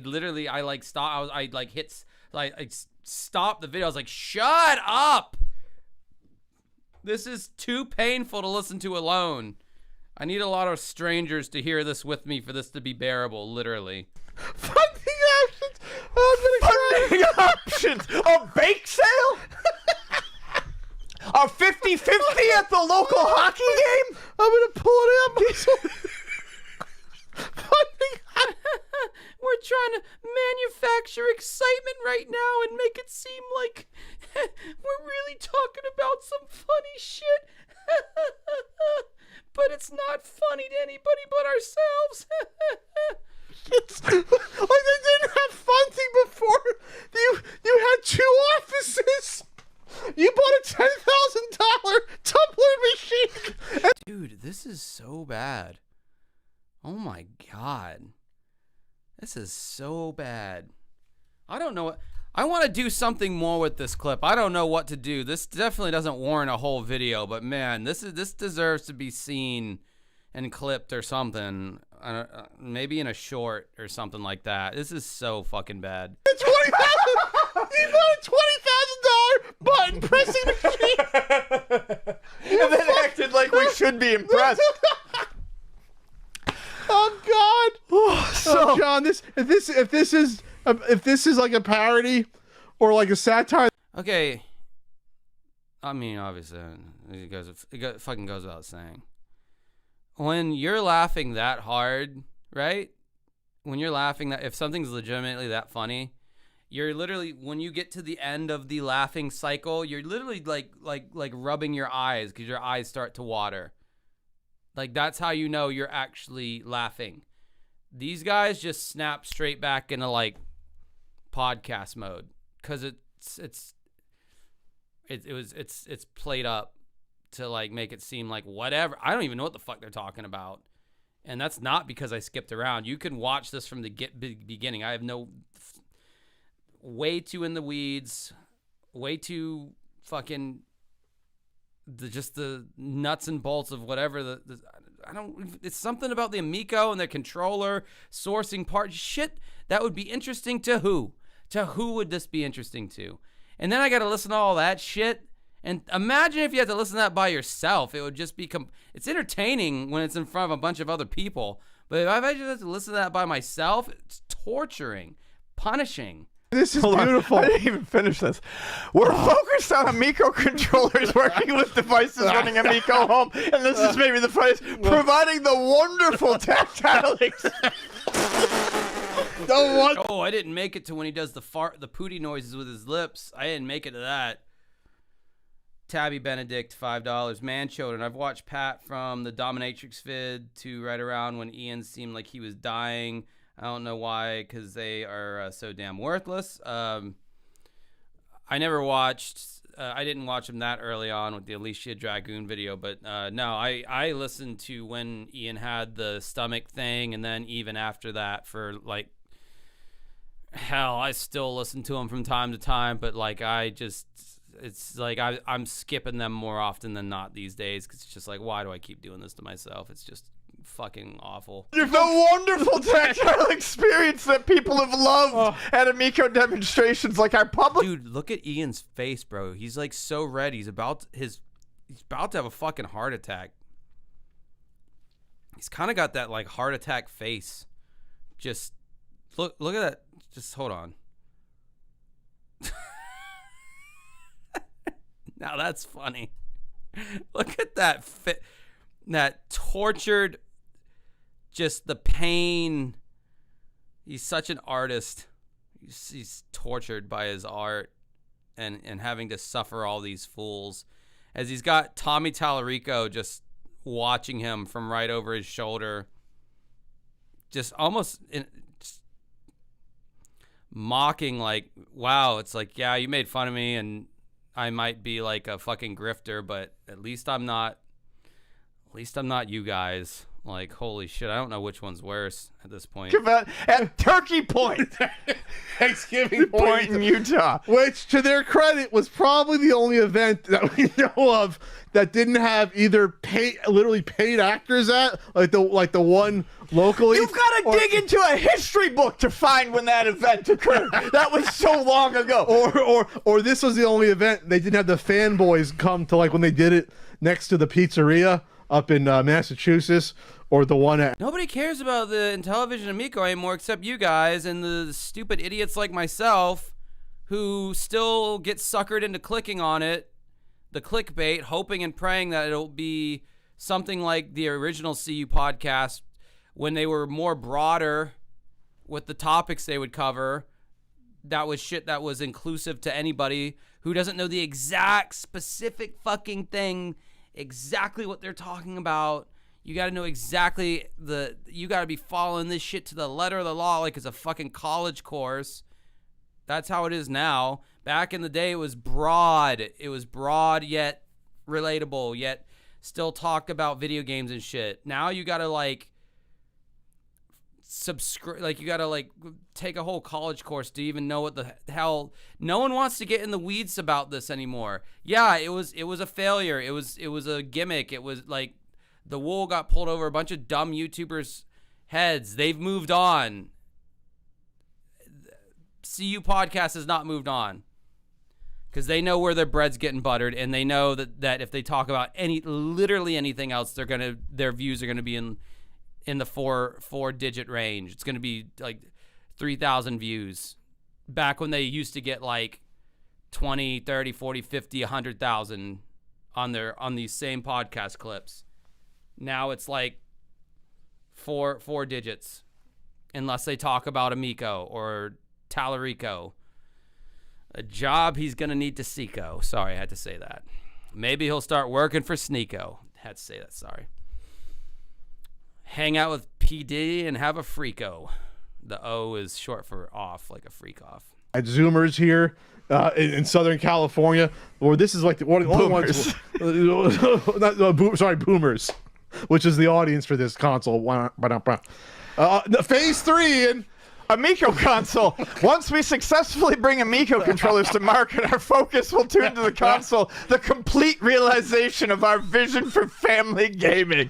We'll keep you updated as we make progress on each milestone. Your continued support means everything as we work towards these goals. One, I feel like there's a lot of AI in here, a lot of M dashes, really? And there's no fucking way John you're writes right. this well. There are M dashes. That's the long one, which I hate. There's no spaces in between the two words. Yeah, AI uses that a lot. You don't see that. That's a like old style writing that does not exist anymore. But I just also the fact that either that or they finally paid a fucking editor to look over their press releases. No, they ran it through AI. Pat can't do weed. I don't think they're high. I mean, Ian's always high, but Pat can't do it. I think he can do edibles, but I guess Pat's like me in that sense that I can't do weed either. I know they just ran through AI. Pat's a pretty straight edge guy. He doesn't really do anything. I just think it's great that the next Playground has come out and done gangbusters. All right, I got to pee really bad. I'll be right back. Don't you kids worry. I got another idea up my sleeve.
All right, I'm gonna assume that I'm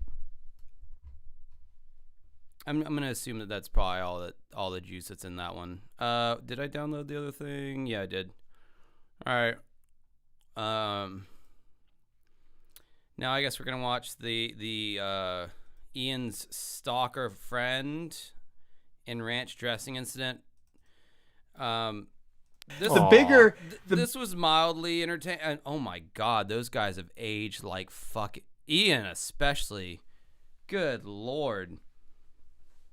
This was only like 6 or 7 years ago that this episode came out, I believe. Wow. These dudes look like they've aged 20 years in 6 or 7 years. All right, so this was like around the time where I actually like listened to CU podcasts regularly.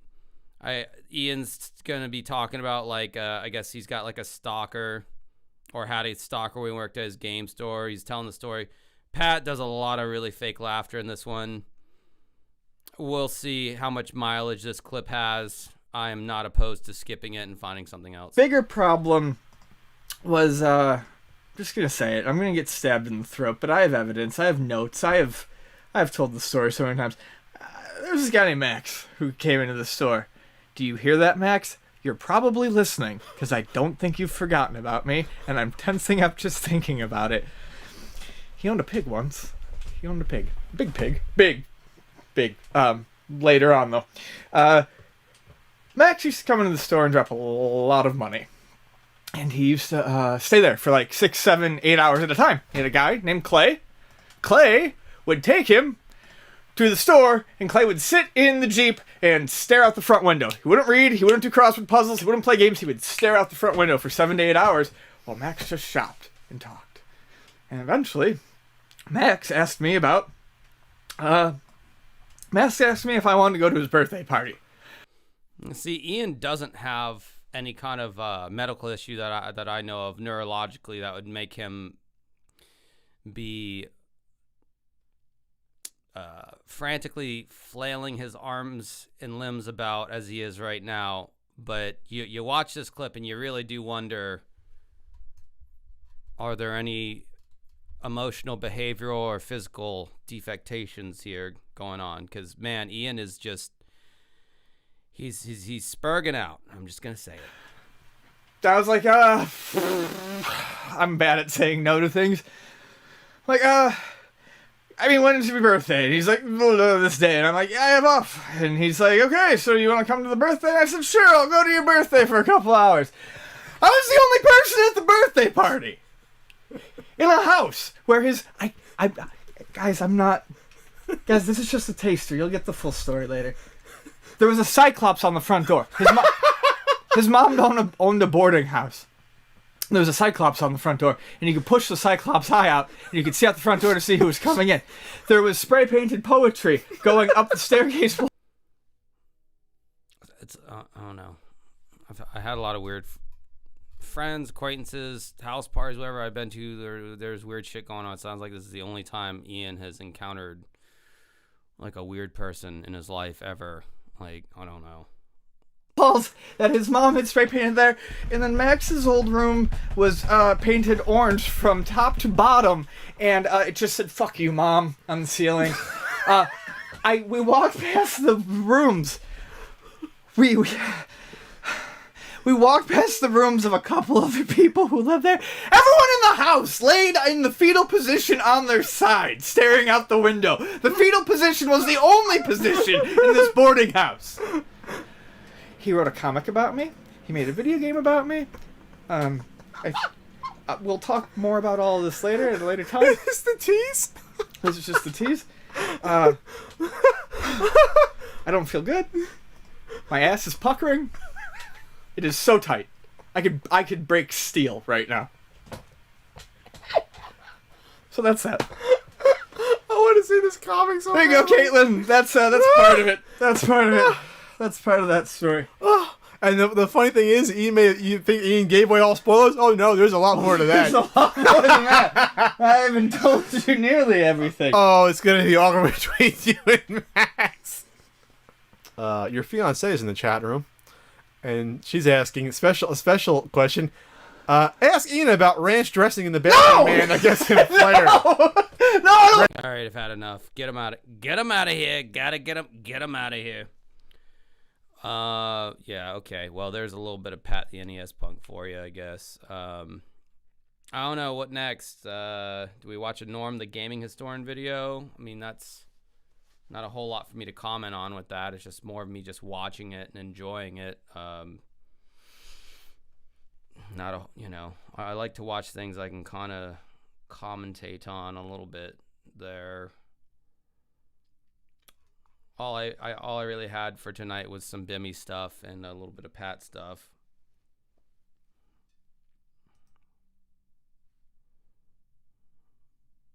Watch some Karmic X. The fuck is that?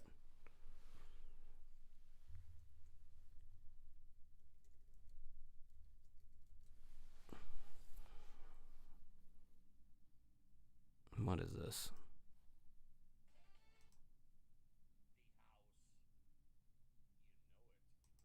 Yeah, this guy's got like 7,000 subscribers. I'm pretty sure you're the only person who knows who this person is.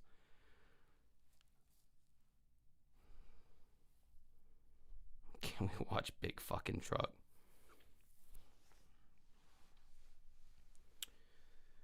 We could, but again, I think you might be one of the only ones who would enjoy that.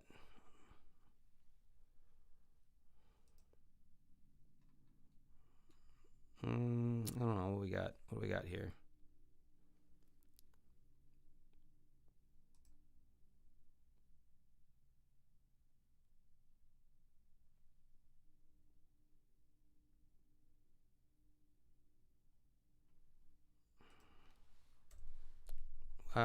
Karmic X. I'm seeing what's this guy's deal?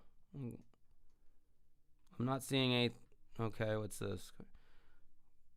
All right, what is this? Let me take a look.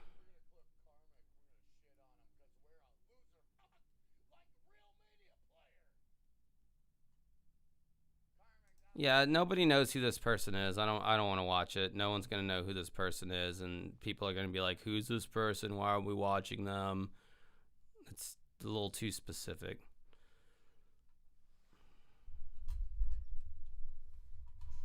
Well, hell. Yeah, he appears to be super lame.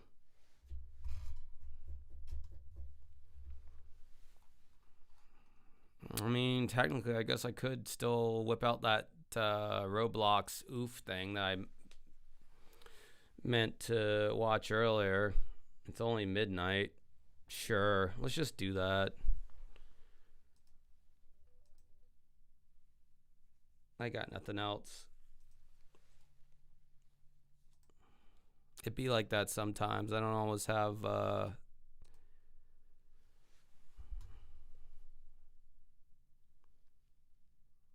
make fun of LTG.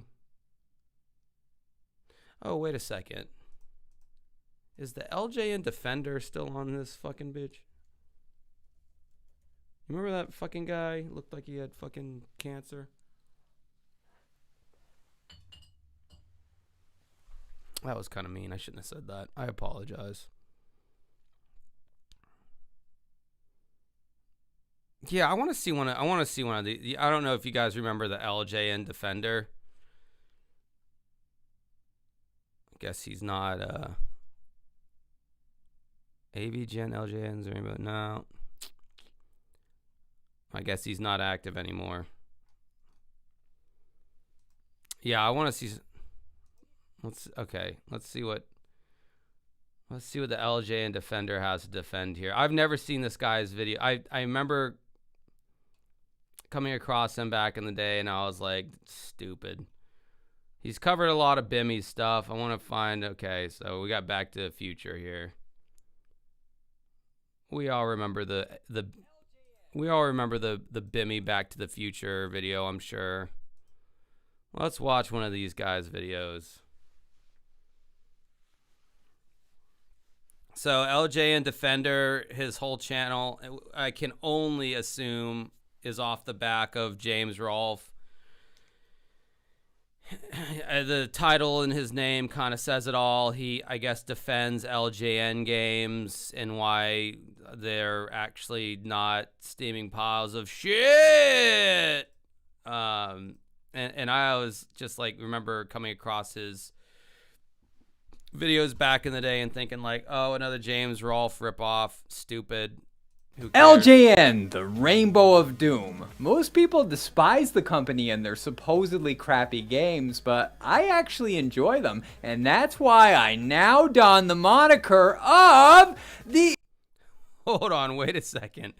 Roy Royson says, LJ Defender retired. He got super depressed and became a woman in Turbo Lefty. Not even kidding. Wow, okay. Well, with that receding hairline, those hair plugs are quite costly unless he's just going to go wig style with that whole transition thing. All right. LJN Defender! You remember that soy face meme, that super triggered lib where he's just like that, making that face? That looks like this person. Written, edited by, and starring Matt Azzaro. Okay. Maybe with someone, or else. I'd have to look it up to throw the picture up. Hello and welcome to the LJN Defender! In fact, welcome to the beginning of the LJN Defender, since the topic of this video is the first title from the Rainbow I ever defended. Those original episodes are radically different from my current style, and I've grown to be dissatisfied with them. I've been kicking around the idea of redoing those reviews to reflect my present perspective, and that's exactly what I'm gonna do. So let's return to the roots of the series with Back to the Future! Back to the Future for the NES was released in September 1989, 2 months prior to the second film hitting theaters. It was developed by Beam Software, who worked on a number of the publisher's licensed tie-ins, including the previously covered Bill and Ted's Excellent Game Boy Adventure, The Punisher, and of course, the inferior sequel. Beam's credit leads into the title screen, and we're introduced to the infamous Loop of Doom. Wait, why aren't you defending the music, James? James took a shit on the music. Aren't you supposed to be doing the opposite? With a few exceptions, this track plays from the start to the completion of a session, and its repetitive nature has driven unsuspecting gamers near the point of insanity. Little did we realize that there's more than meets the ear with this peculiar ditty. The loop blasts out of the speakers at a brisk pace, which was apparently a decision made by the programmers and not the arranger Gavin Anderson. However, if the tempo is decreased, we discover that lurking beneath the discordant exterior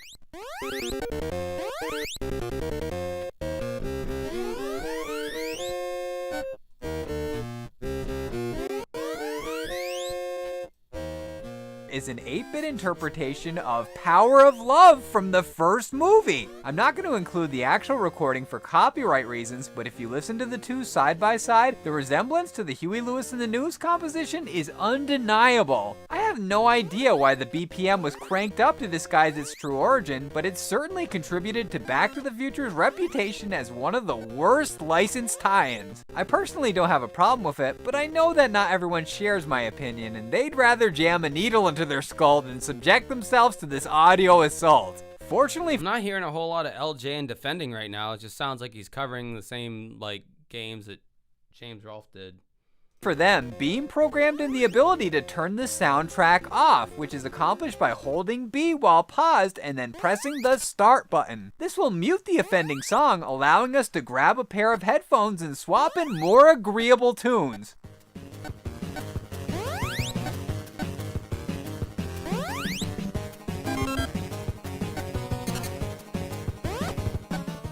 Ah, much better. Okay, I will say that is a slightly neat detail to know about that James never mentioned in his review. I will say that. Music issues aside, the presentation is fairly average in quality. The action occurs in a top-down auto... Wait, who's that fat Jewish guy where his stupid eyes turned red whenever he would get mad about a crappy game? We have to see one of his videos. I know you guys know who that guy is. Please tell me in the chat, because we got to pull him up. Scrolling format for over 95% of the adventure, which is broken up by 4 signature events that connect with the source material. The objective is to make it to the goal before the timer runs out and the picture of Marty and his siblings disappears. The latter is delayed by collecting the clocks scattered around each stage, and the picture will be fully restored after 100 are picked up. The former, Nintendo on the other shit hand, cube is might all be all I dependent need to on know your for skills YouTube and to pull it up. reflexes. Those skills and reflexes will be put to the test by the hordes of strongmen, hula hoop girls, and bees, as well as various debris and obstacles. The bees in particular are vicious and will hunt Marty down until he's a sobbing mess on the ground. The bees can be despawned by manipulating them off the edge of the screen, but that's not always an option. Luckily for us, help is provided via the bowling ball and skateboard. These are essential survival tools and they're permanent to boot. That is, as long as the young McFly hasn't taken any damage. That task... You know what? Fuck all this shit. I'm gonna find that fat Jewish guy with the red eyes, and then if I can't find that, I'm playing one of my videos. I'm playing my top 10 underrated NES games. Damn it. Nintendo Shit Cube. I know that ought to pull this guy up. Oh, there he is. Pissed off angry gamer. Okay. Yeah, I really want to see this. I like that a lot. I really like that.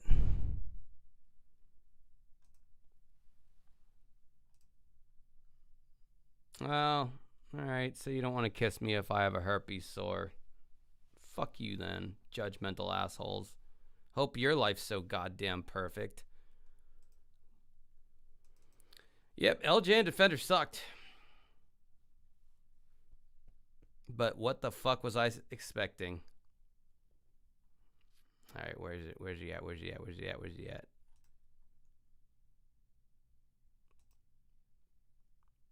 Okay, here he is. Alright, yeah, this guy. Oh, wow. Okay, look at that. Look at that. It's in the middle of the screen right here. Look at that. That is high def YouTube right there, man. Oh my god, you could use this as like fucking Pong right now on this screen. Wow. Okay, let's see every last bit of shitty digital artifacting that's going on here.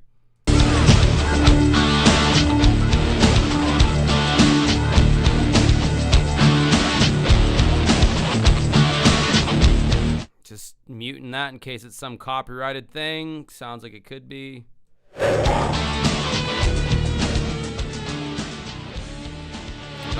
Oh, okay, it's the ECW theme. This is my PlayStation 2. This is my Xbox One. This is my Xbox 360. And this right here is my PlayStation 3. And this is what... I like how he's so fat. He just has to use a broom handle to point at stuff. Dude, I'm already more entertained by this than anything else I've seen tonight. Dead ass, like for real. What I like to call the Nintendo Shit Cube. And the reason I call it the Nintendo Shit Cube, because it's a piece of fucking shit! The fucking shit! The original Nintendo Entertainment System sucked. That audio is so burned out. Holy shit. Because he had to perform a certain amount of blowjobs on the cartridges in order for the games to work. And then Nintendo, they released their second console, the Super Nintendo. Now that was a good system. That was a very good system. The games did not freeze. Oh, man.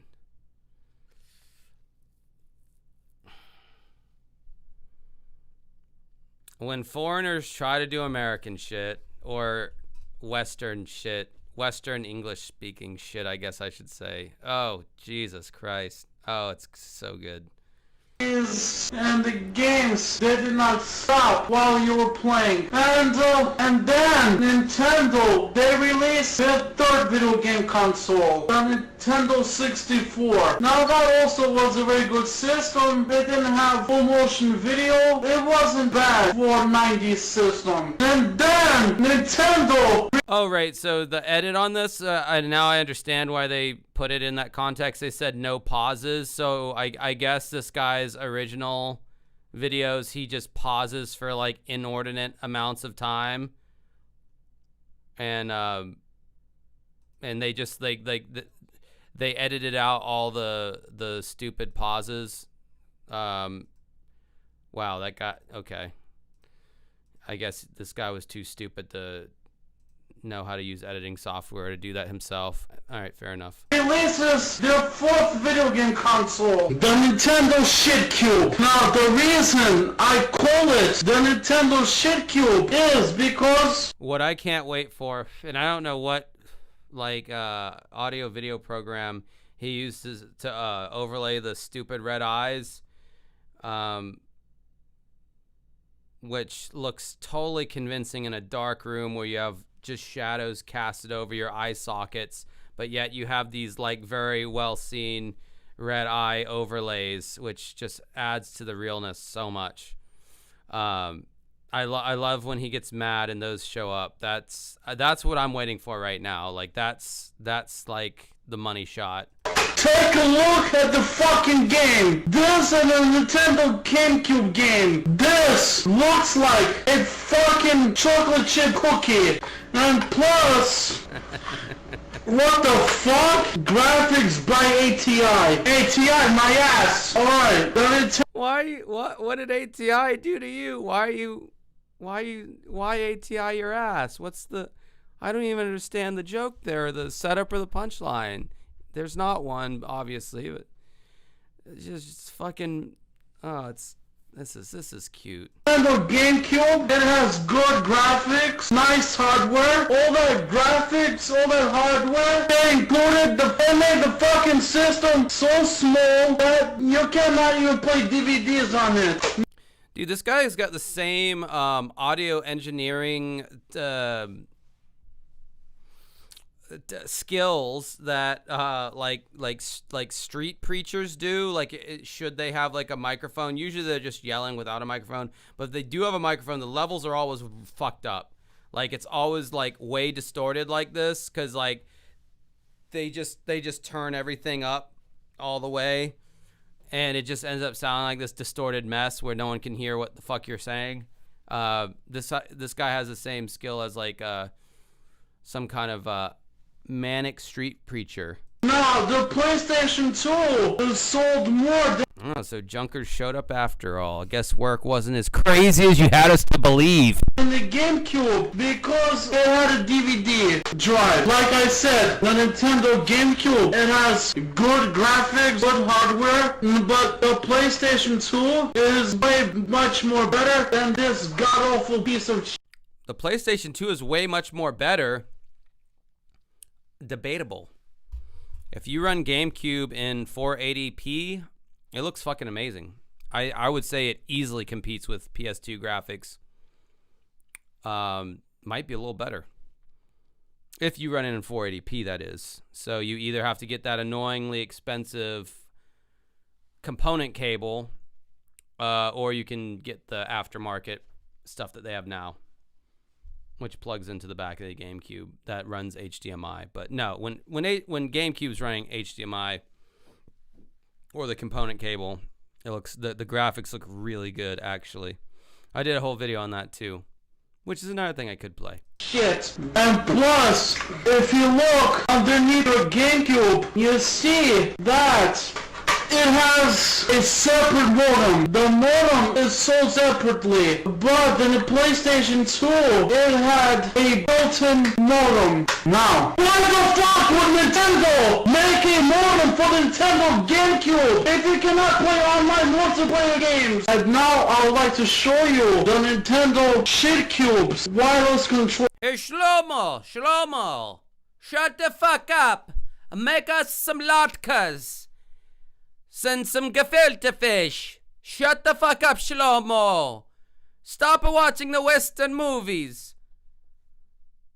Start reading the Torah. You fat Jew.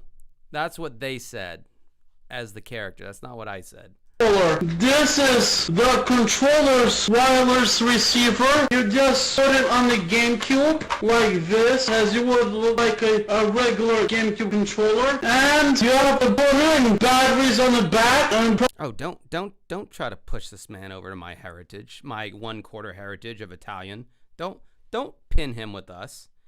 We don't fucking talk like that, okay? First of all, he's not one of us. There's some. He's of the rabbi persuasion, if you know what I mean. With the gefilte fish. He doesn't know nothing about the gabagoo.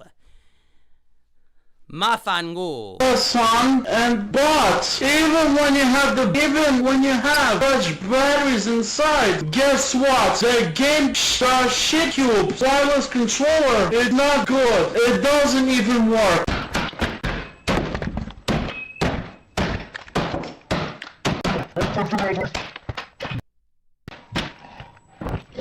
Yeah, it's really scary how like say James obviously is playing a character, he's doing these things as like a filmmaker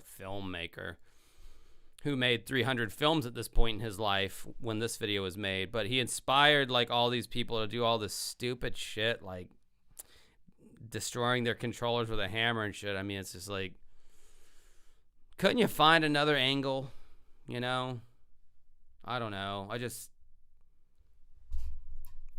like I've made a lot of video game videos back in the day. I never thought to, I don't know. I can't really say that because like I haven't seen a lot of my video game videos in a long time. I know I bit off AVGN a lot, but it was different. It just I don't know what. I can't really even say anything. I'm speechless right now, quite frankly. The Nintendo Shitcube. Are you not gonna do the eye thing in this video? It's around $120. Will not buy it. There are a lot of better things you can buy with that kind of money. And who would want to buy the Nintendo Shitcube? Nobody likes it. Oh, okay. Oh, is he actually gonna like turn it on? Okay. Alright, turn it on for 2 seconds and then. Oh, that was so good, you guys. Oh my god. Wow, okay. Well, I didn't get to see the eye overlay. That's unfortunate. Alright, so I'm just going to play one of my videos, and it's my 10 hidden NES gems. I mean, I'll still make a video game video every now and then, but yeah, I made this one a while back.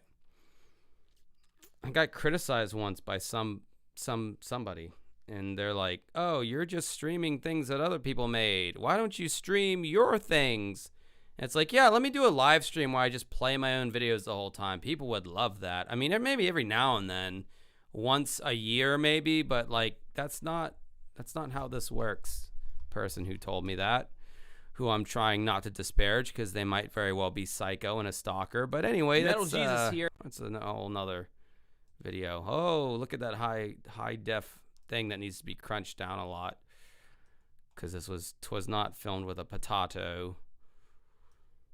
Oh, it's when I still have my little blonde little money piece going on there. Okay, this is my top 10 hidden gem NES games for me in my life. And today we're going to talk about another Metal Jesus here, and today we're going to talk about another hidden gems video. Just kidding. So I know I said on my video, one of my videos a long time ago, that I'm pretty much only going to talk about music and stick to music. And for the most part, that's true. I have done that. But I also said that eventually, every now and then, I will still do a video game video. And this is one of those times. I felt the random urge to do a top 10 video of what I consider my favorite hidden gem NES games. They may not be hidden gems to you, but to me growing up as a kid, I never heard anybody talk about these games, and it was like my little secret that I had these awesome games that me and my brother would play. So stick around, fellow millennials and Gen Xers, and bask in some nostalgia. This is Dancing with Ghosts. Yeah, Kabuki Quantum Fighter. That game's hard as fuck, but it's really good and a hidden gem in my mind. This ambitious little game from Konami was also a lot of fun to play as a kid. This was back when most video games were brutally difficult, and this game is no exception. You play as Scott, who somehow gets transferred into a computer to fight a virus that's taken over. That would explain all the alien-like visuals, but doesn't explain why there is a sewer system inside the computer, but whatever, video games didn't have to make sense back then. I always thought the visuals for this game were amazing, and that alone made me want to play this game, even though I could never get past the second or third stage. Oh, dude. Fucking loved Exodus. It's a wisdom tree game, and I don't think James ever talked about it, although he might have, but this game legitimately is very good. And it's a ripoff of an earlier NES game, but this is the better ripoff. The ripoff is better than the original, I'm telling you.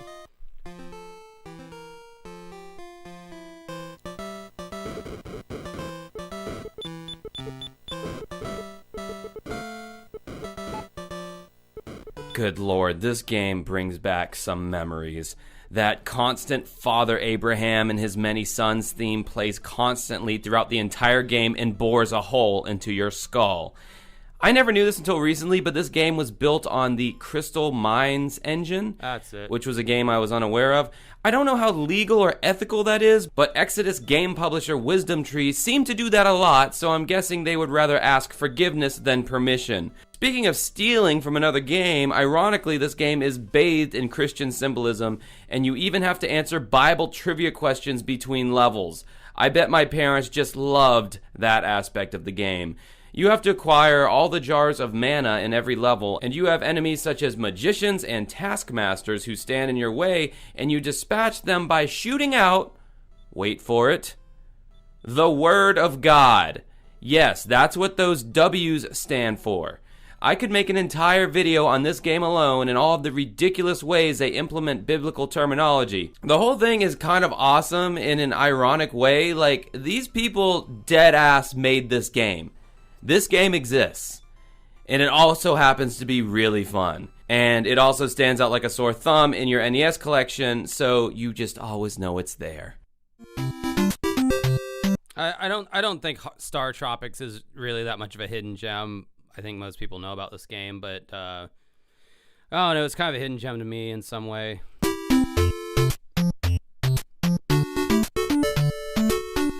This highly underrated action-adventure game was developed by the bigwigs over in Nintendo R&D 3, the same people who developed Punch-Out and Pilot Wings, and the game that most people care about, Nestor's Funky Bowling for the Virtual Boy. This game was never intended to be released in Japan, therefore the main character is the most Americanized protagonist since Guile in Street Fighter.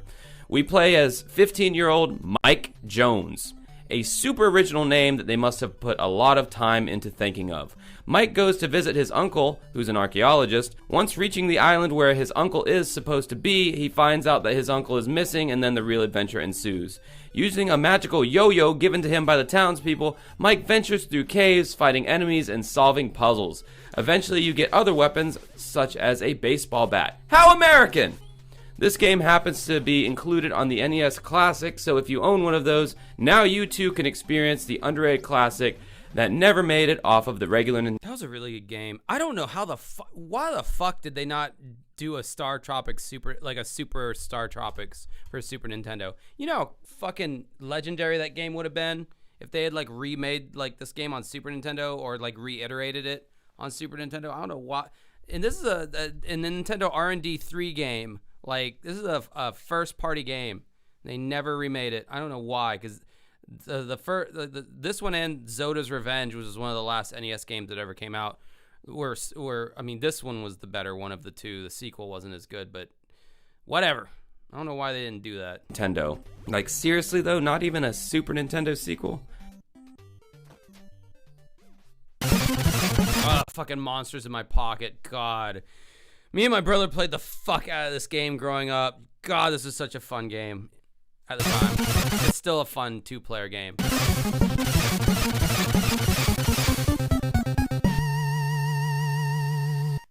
Oh, Monster in my pocket. Before Konami became known as the company that makes Metal Gear Solid, they used to churn out quirky little gems like this game on the NES. In doing research for this video, I found out that this game was just a small part of a whole ass world. There were trade. Look at that! You're fighting monsters in a fucking freezer. You're like a small little monster guy, and they got like peas and carrots and ice cream back there. What fun! You're fighting in you know, small. You know, like you're small and everything else is big. It's like Honey, I Shrunk the Kids or some shit. It's cool. Trading cards, comic books, animated specials, commercial tie-ins. This wormhole goes pretty deep on a game that, as a kid, I just thought was fun and looked cool. Basically, the plot of this story is some warlock and his monster companions are trying to take over the world, and then he tries to shrink any monsters that go against him. But in doing so, he accidentally shrinks all the monsters. So the two monsters that are trying to save the world are the two main characters that you get to choose from. They pretty much have the same exact abilities. You can either play as the vampire or the Frankenstein monster. I always felt the vampire looked cooler, so I picked him. It's basically just an action beat 'em up, but you're fighting monsters in people's kitchens and other places. And everything's super small, except the world you're in. So it's like super unique and fun to look at. I highly recommend playing this game in 2-player mode. What am I going to say next? Oh, Zexes or however you say. I've literally never heard any other YouTuber mention this game ever. Like, this was such a cool, unique game. And I've never heard another YouTuber talk about, any other retro gaming YouTuber talk about this game.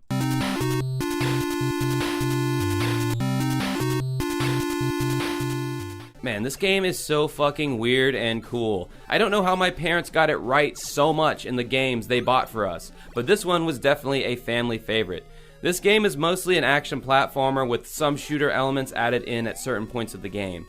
You defeat enemies, which gives you currency to buy power-ups at the various shops. If Star Tropics felt very Americanized, this game feels very Japanese in tone, which is cool. $5 super chat, Fu Manchon. Game on. Cool, because their games never lack quirkiness, and I love that shit. I never hear anyone ever bring this game up when talking about hidden NES classics, so I gotta give it some love.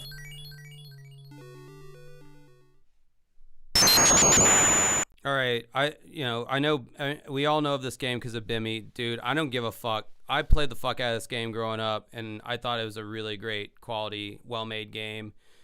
And it's hard as fuck, and I never beat it, but, like, I love this game. I really do.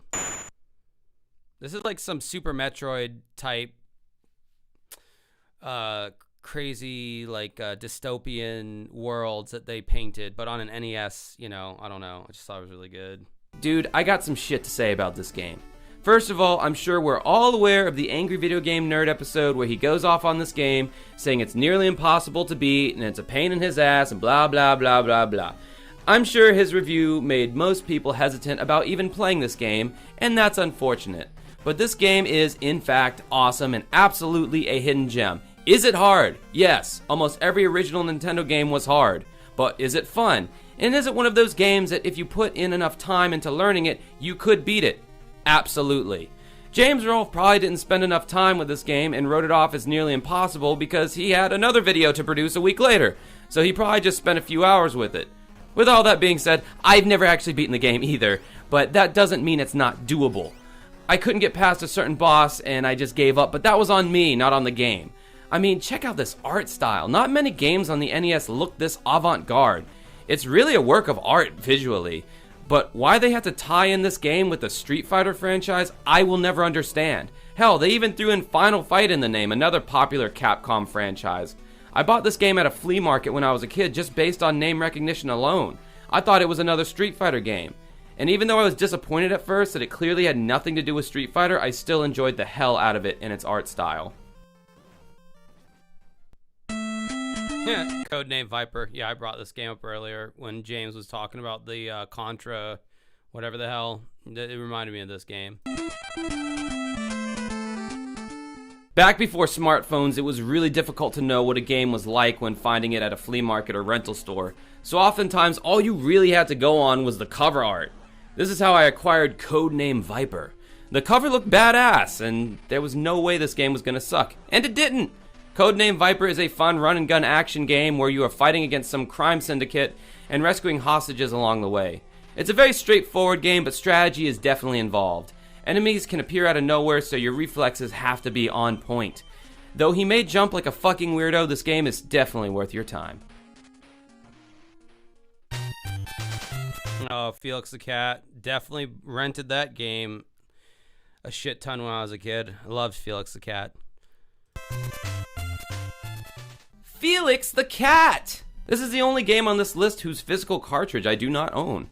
I don't know why I never acquired this game permanently, but I sure as hell rented it constantly from the gas station down the road. And yes, that was a weird random thing at one point in the 90s. Some gas stations rented out Nintendo games. Anyway, Felix the Cat nowadays is a very obscure cartoon that most people have probably never heard of, but he started out in a comic strip and made a damn good clock. I believe he got an animated show at some point in the 1980s, but either way, this game came into existence and it's damn fun.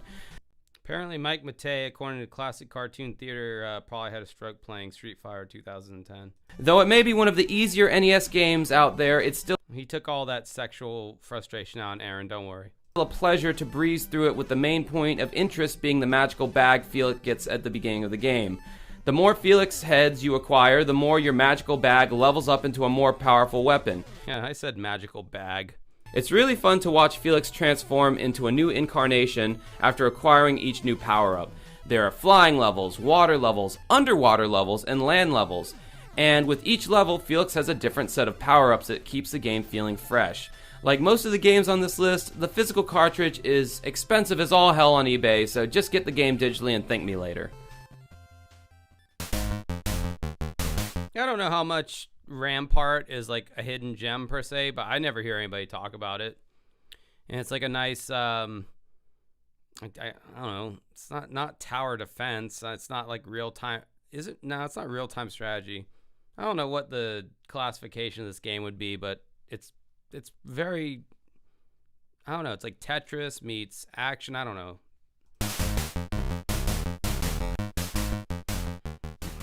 One game on this list that's not an action-adventure game is one of my other favorite genres, strategy. Oh, strategy. Rampart may look primitive in the graphics department, but that does not take away from its fun factor.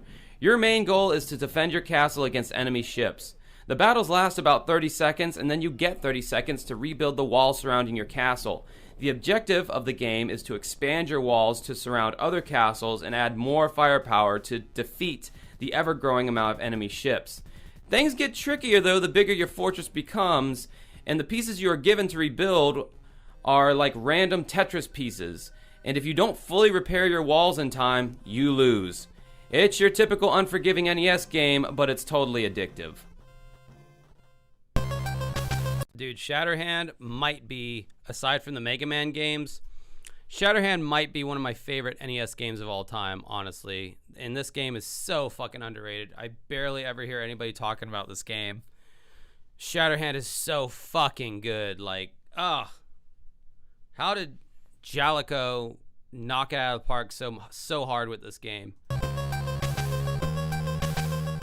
This is the ultimate hidden gem on the original Nintendo. Shatterhand is Jalico's masterpiece. Maybe that's why it's one of the only games that displays its actual name on top of the cartridge instead of just saying Jalico like all of their other games. Shatterhand is an action-adventure game. Okay, if it hasn't become abundantly clear at this point, I really love action-adventure games, and that's one of my favorite genres, and most of the games on this list are action-adventure games. Get over it. You're this dude with this, like, metallic fist who can just punch the shit out of anything that stands in your way. And that's great and all, but what really sets this game apart is you eventually acquire a robot companion that has totally different abilities depending on the combination of symbols you get when smashing open certain boxes. If you get the same letter set twice, you turn into this badass robo person who is invincible. This is one of those games that lets you choose the level you want to play instead of sticking you on some linear path like most NES games. I've always loved when games give you this option. This game definitely has a Dude, honestly, I want to play this game like right now. Like, I might want to revisit this one in the very near future. I really like this game a lot. Apocalyptic. I got an erection right. I really like this game a lot. I want to play it right now. Dystopian theme, and the alien level is particularly creepy, as is the final boss of that level. Speaking of which, all of the boss designs were pretty badass and creative. This game is in a league all of its own, and it would have been nice to have a sequel on the SNES, but this game just kind of feels so right in the 8-bit world, you almost wouldn't want to ruin the magic by making a sequel. It truly does stand on its own. Just punching the shit out of those motherfuckers. So that was my list for what I considered my hidden gems for the NES. I mean, I know Star Tropics probably isn't a hidden gem at this point, but I never hear people talk about hardly any of those other games I talked about. What do you think about this list? Have you played any of these games? What did you think about these games? What are your top 10 hidden gems? Leave all that in the comments because I'm really curious to know. I know I still have a lot of gaming people who watch this channel, so make sure you like and subscribe and leave a comment and ring the notification bell. Almost at 8,000 subs, so that'd be cool to get to that this year. Damn. But yeah, until next time, have a good rest of your night. Damn, almost at 8,000 subs. How long ago was that video? Because I've met and exceeded that by a large margin. Oh, that was 3 years ago. See there? All it takes is 3 more years and you might get to 20,000 if you're me and, you know, you're not Jason Graves who gets 10,000 subs every week now. I always compare myself to Jason Graves. I like to annoy Renata by bringing that up. Here's a video.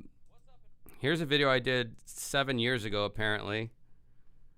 That got like no views, and I swear to God, this tactic works to make your retro games work if they're not working. But it just no one ever saw it, so now I'm gonna force you to watch it because I got nothing else, so.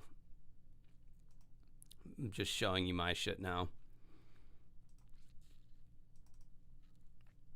What's up and welcome to the Overstimulation Station. I want to do a quick little video to show you my last resort when trying to get a pesky game cartridge to work. Now, this method is not for the faint of heart, and you should only try this after you've exhausted all other avenues of trying to get your game cartridge to work. This method that I'm about to show you has worked for every single game that I have tried it on, from Genesis to Super Nintendo to the Nintendo 64. And you probably have some of the tools for this job lying around your house right now. So let's get started. The first thing you're going to need is a hexagonal socket or bit driver. This is a socket with...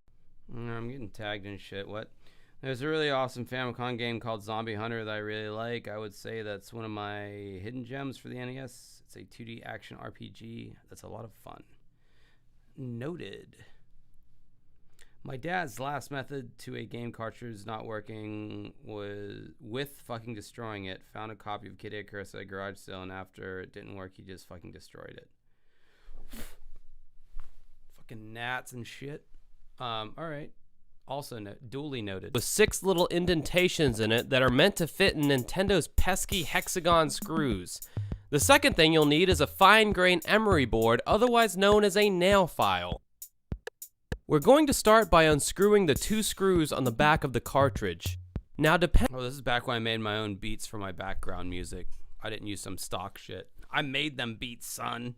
So elaborate, right? Depending on what system you're working on, there might be an annoying metal shield that is affixed to the inside of the cartridge. But unlike the outside of the cartridge, these screws can be loosened with a normal Phillips head screwdriver. We want the board completely free of the cartridge so we can freely file off the small layer of corrosion that has built up on the copper pins.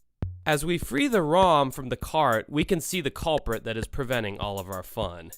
The irony of this situation is this corrosion was most likely caused from someone blowing into the cartridge to make it work. Yes, that's right, folks. Blowing into your cartridge is not good. So 7 years ago, that was a still kind of a newer revelation, believe it or not.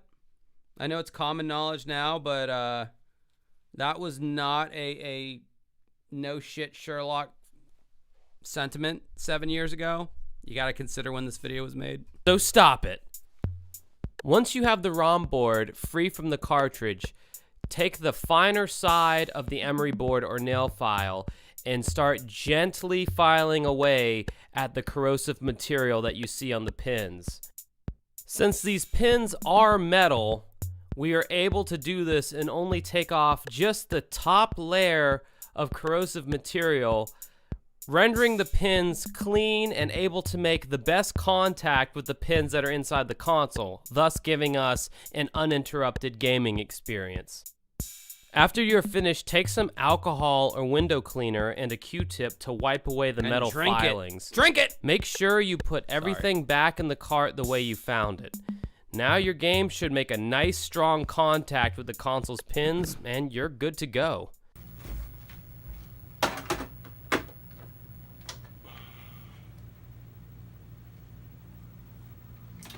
This was a game that would not work to save my life before I did this. No matter what I did, this Mario Kart 64 would not work.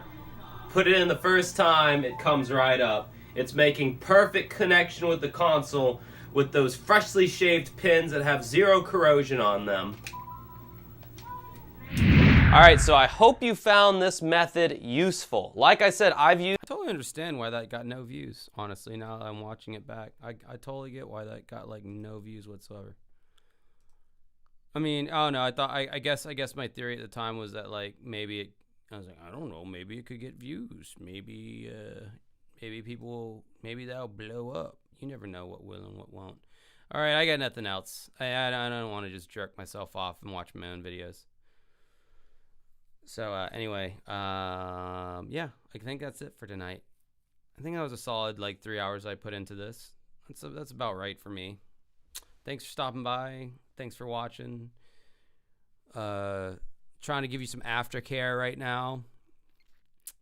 Yeah. So until next time, have a night. That is your night. Might be on Discord later on, probably. Yeah, probably so.